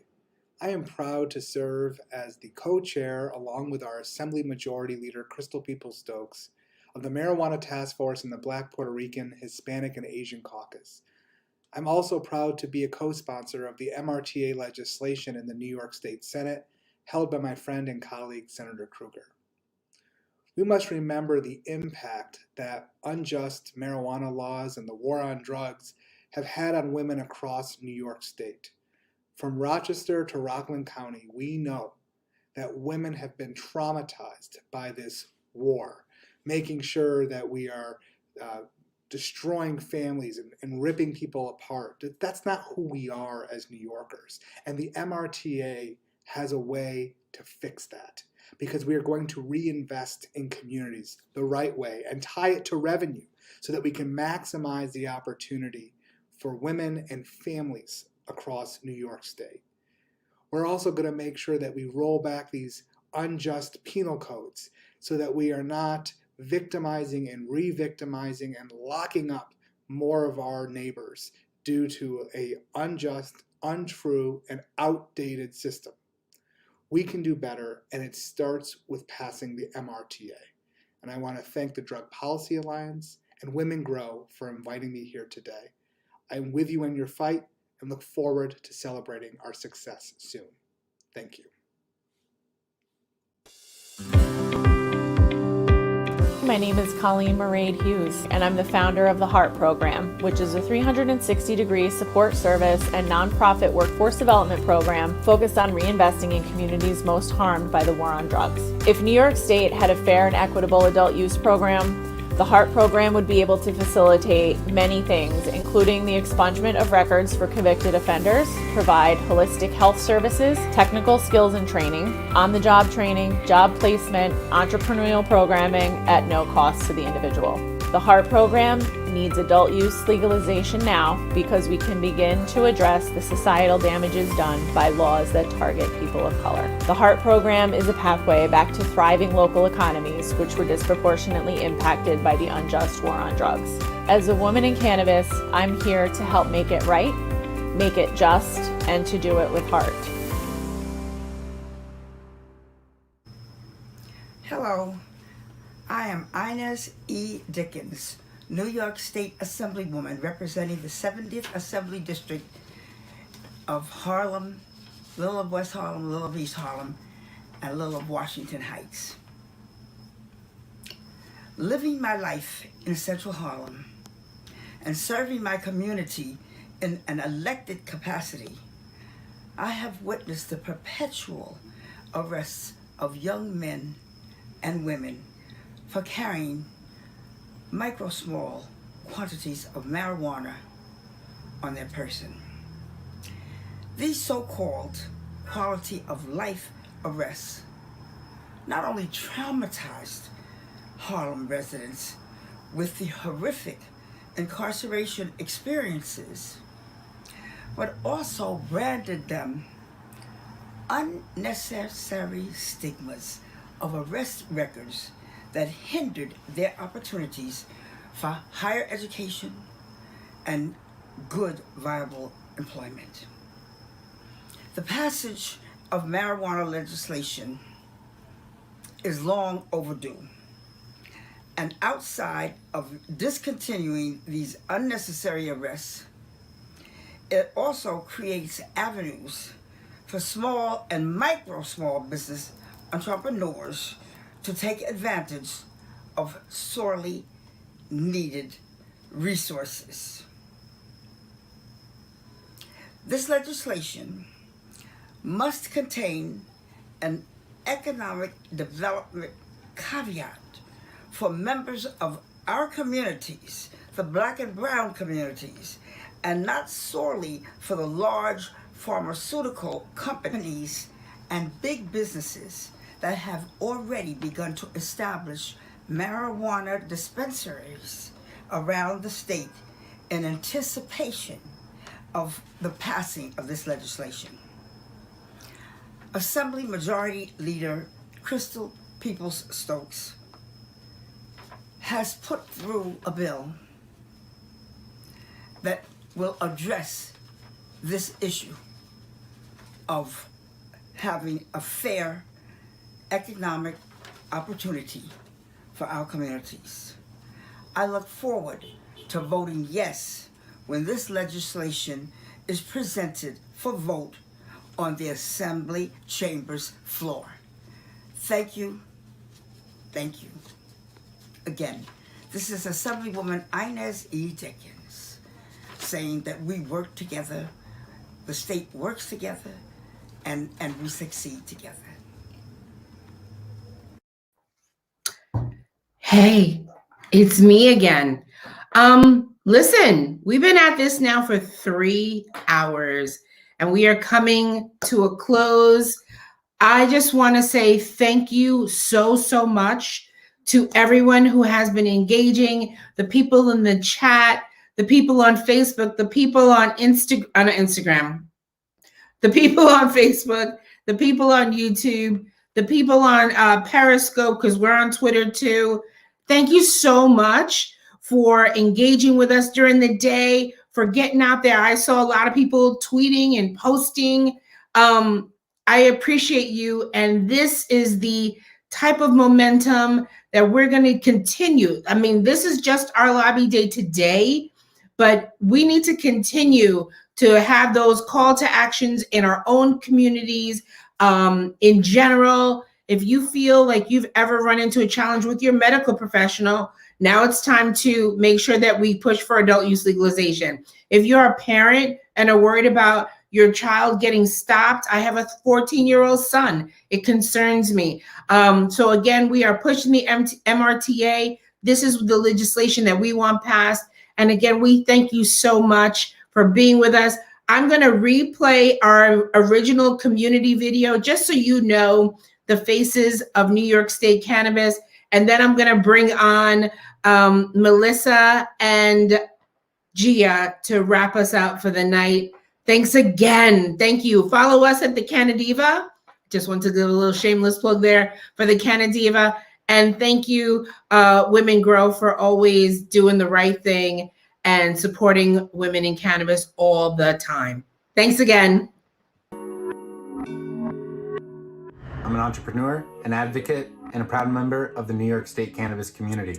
I am a parent, an advocate, and a New York State medical cannabis patient. Cannabis advocate and chef. I'm an advocate. I'm the co-founder of Tribe Tokes. And I've been employed in the legal medical cannabis industry here in New York since 2016. I'm an advocate. I'm a leader in New York City. I'm one of the owners and co-founders of Pussyweed. I co-founded Sativa Remedy, a hemp dispensary here in West New York. I'm a proud community leader. I'm co-founder of Can Haven Buffalo. I'm a patient, an advocate, and an educator. I'm a New York State cannabis patient, advocate, and community member. I'm a New York State medical patient, advocate, and currently the Director of Talent Management and Diversity for a multi-state operator. I'm an advocate, medical cannabis patient, and a licensed clinical psychologist. I'm an advocate, patient, and patient care specialist. I'm the founder of Herbus Plant-Based Body Care. I've been a medical marijuana patient for 3 years. I'm the Deputy Director of New York City NORML. I sit on the board of Empire State NORML, and I'm the Director of Business Development for Presto Doctor. I'm the founder of cannabis marketing firm Canna Content. I am creative director and co-founder of the cannabis marketing firm Canna Content and founder of the Proud Mary Network, which advocates and organizes for the needs of queer people in the cannabis industry. I'm the co-founder and CEO of Awaken.Space. I'm the CEO of Lantern, which is an e-commerce marketplace that facilitates cannabis delivery. 10 years. 4 years now. 3 years. 6 years now. I became involved in the industry in late 2018. 3 years now. For over 6 years. 2 years now. 10 years. 3 years. Over 3 years. 6 years. More than 3 years. Almost 5 years. 3 years now. Since 2017. Over 16 years. The past 3 years. About 6 years now. For the last 4 years. About 3 years. My business would grow and create jobs and tax revenue. For the legitimacy of my business, and because I believe it is my God-given right to grow my own food and medicine, and because I believe the industry requires environmental oversight. We have a once-in-a-lifetime opportunity to ensure that this market is equitable from its inception. Right, so this is the only time we're going to have a chance to get this right, to make sure that we don't reproduce the disparities that we have in many other markets. Because diversity and inclusion across the entire industry is vital. The plant belongs to everyone. The liberation of the plant will present more opportunities for folks to have dignified conversations with their providers and their families. Because it gives us the opportunity to have ownership in an industry unlike anything we've ever seen before in American history. Because we have carried the burden of unjust and unfair consequences of prohibition and the failed war on drugs. The opportunity to start on the right track and provide true economic mobility for our women entrepreneurs. There are already so many people who are involved in this market, who have been offering their talents to this market, and those women deserve an opportunity to get a fair share of it. We need more opportunities for mom and pop cannabis companies to make money. We need less targeting in the Black communities with cannabis use and cannabis possession. We need to repair all the harms, especially the harms that we have caused to the mental health of many people. As a woman in cannabis, especially as a mother, legalization is important to me because I don't want my son to grow up with the same fear surrounding this plant that I did. We all have the right to plant-based wellness. It's important to have a fair and equitable adult use program in New York that allows women to build organizations that will support their families and their communities for years to come. The MRTA restricts vertical integrated companies to be able to come in and take over. So that means that there's opportunities. That means there'll be grant programs specifically and licensing fees that help people like me to be able to get in and soar in this industry just like they are in any other industry. I support the MRTA with on-site consumption and home grow. We need to put an end to the unjust and racist laws that govern cannabis criminalization. We need to end the disproportionate arrest of Black and brown people in New York and in the United States. And we need access to quality tested and safe cannabis products for our medical patients and for all New Yorkers. When New York State finally legalizes, we need to ensure that community reinvestment, social equity, social justice are at the forefront of this conversation, and we need to make sure that we make cannabis plant medicine accessible and safe for all. Value. Feminine healer. Wise. Balance. Ambitious. Dynamic. Takeover. Equity, innovation, and inclusion. Innovative. Dedicated. Galvanizers. Badass. If you know anything about the New York State cannabis scene, women already run the show. New York State, legalize now.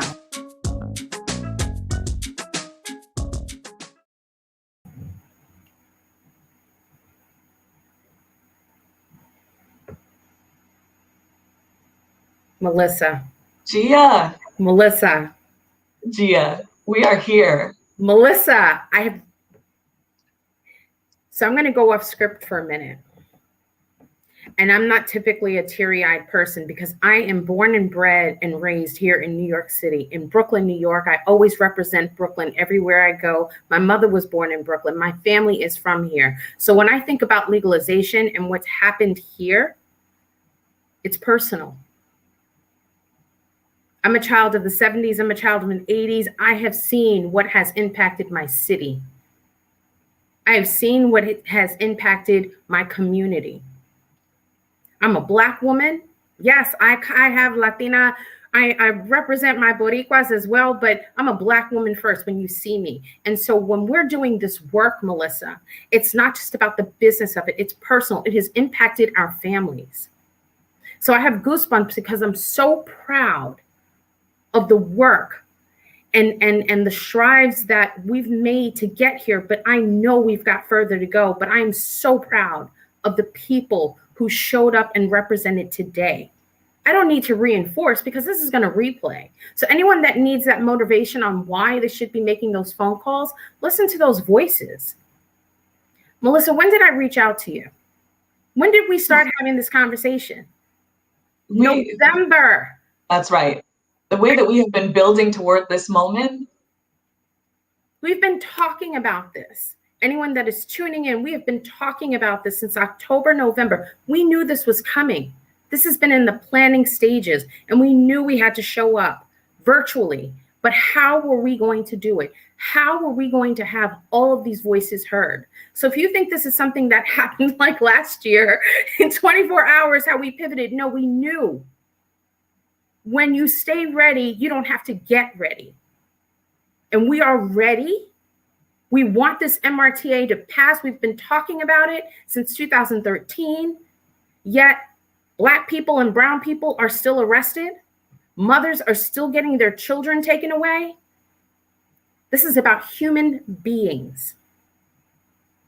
And yes, it is about the business of it. We absolutely should have those entry points to the people that have been most impacted by it. And yes, women should have that fair entry point. But let's talk about the criminalization that has happened, and which is why we've come here today. So I'm so proud. And I got to run down these names because it doesn't take one. It took a village of people. It took a village of people to bring this together. I've got to shout out Tanya Osborne. If you do not know Tanya Osborne of the Canna Diva, you must know her. Yes, Tanya is our director of events and production here at Women Grow, but she started her own platform, and that is exactly why Women Grow exists, to create entry points for women to get into this industry. We are your resource, but you're supposed to go out there and build. So Tanya, I want to shout you out because we have stayed up until 1, 2 in the morning doing this. Thank you so much for all of your work. Kimber. I want to second that just really quickly because we would not be here having this whole conversation today in this beautiful platform, being able to mobilize, engage with everybody across so many different channels and streams, all of the prep work that went into this moment. Tanya, you are absolutely incredible. And I just thank you from the very depths of my heart. Thank you. And I have to laugh because you and I, we know how personal this is, and it's just as personal for Tanya because she represents many of the working moms in this industry. But we took this day so seriously. The topics, we worked collectively. The people, we reached out to so many, but Tanya dedicated her time. I want to also shout out Kimber and her husband, who worked tirelessly in bringing these videos together today. That was not an easy feat. You guys must know what it took to get there. Kate, thank you so much for the social media. Danny, for being in the chats. I want to, shout out all of our speakers today. Who delivered the messages that we've been talking about all day. You, Melissa, I'm shouting you out, girl. Thank you so much for always being supportive of us, especially here in New York City and in New York State. Saki, Fedderson, Christina Vicola, Pilar de Jesus, Pat Wright, Charlotte, Hannah, Mary, you wrecked, girl. I was here cheering you guys on. Hillary Peckham, Colleen, Biggest, Dr. Jin Chin, I know that Sharon could not be here with us, but thank you. You were here in spirit. I want to shout out our sponsors who supported us. Thank you so much. But you know what? I got to take this time, Melissa, I'm sorry, to shout out the assembly members who showed up. We reached out and asked them, would you support our virtual New York State Women in Cannabis Lobby Day? And they said, absolutely. That's right. They were resounding. I mean, thank you so much. Thank you so much to Senator Liz Kruger, to Assembly Member, Assembly Majority Leader Crystal People-Stokes. Thank you. Assembly Member Latrice Walker, Assembly Member Harvey Epstein, Assembly Member Jessica Rojas, Assembly Member Richard Godfried, Assembly Member Natalia Fernandez, Assembly Member Inez Dickens, Senator Jeremy Cooney, and you guys. You guys hung in with us all day. And if you missed anything, this is going to replay. And if you need some kind of motivation, go back and watch this again. And what else do they need to do after this, Melissa? What do they need to do? We need everybody to channel this into taking action. You know, as we talked about today, this issue cuts across so many different aspects of our lives as women in New York, as members of families all across New York, as advocates, as patients. This is a criminal justice reform issue. This is a gender justice issue. It's about economic justice and restitution and repair for communities. Full stop. And of course, there are important, business opportunities and everything else that we've talked about today as well, that we need to make sure that New York gets right with social equity and diverse business opportunities for folks. But first and foremost, we're talking about legalization as a means to remove a tool that has been used as a blanket excuse for harm.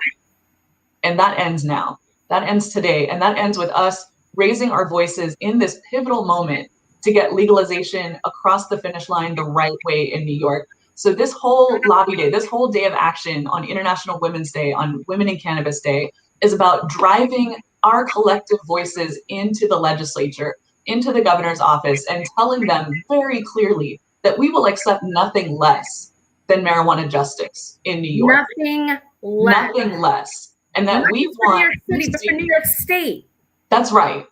That's right. And that we want to see a reflection, a comprehensive, holistic marijuana reform package that reflects everything that we just discussed today.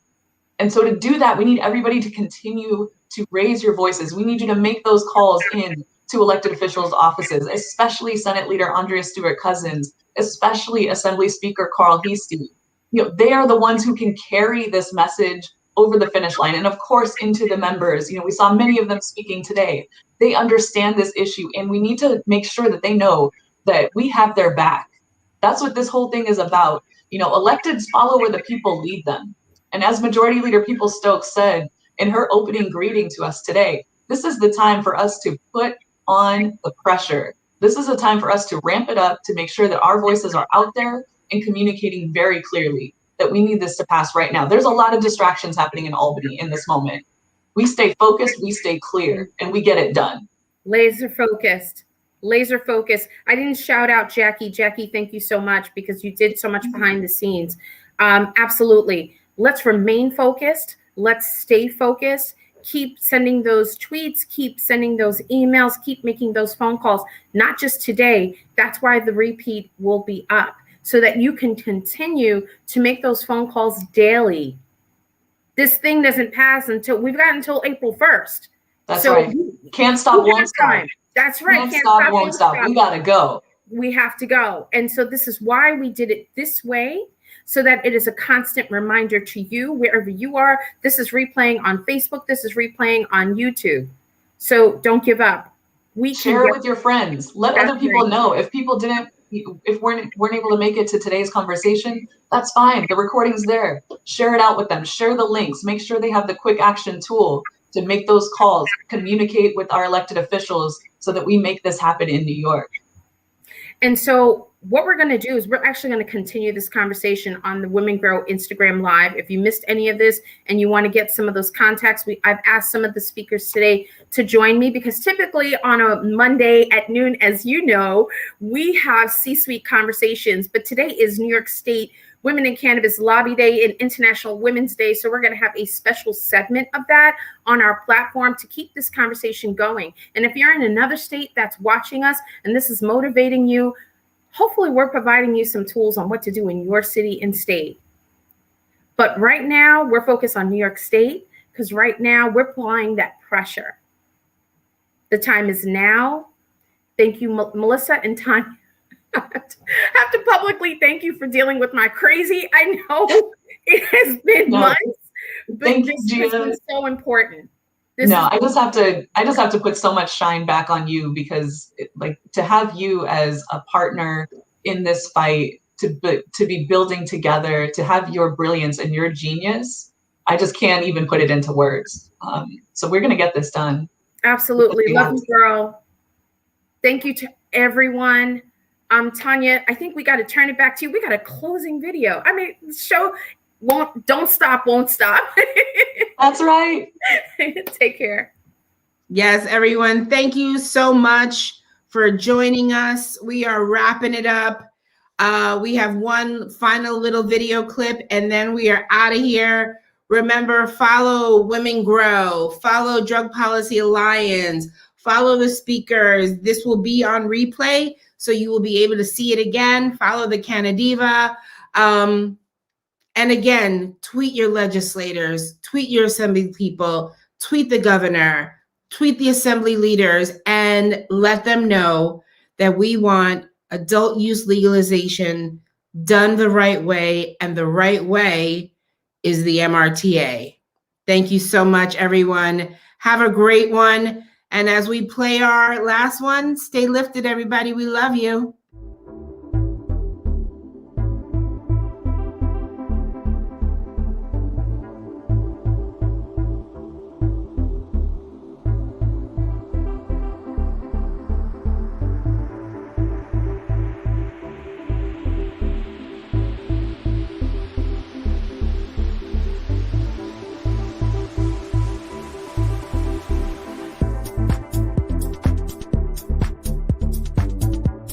New York State.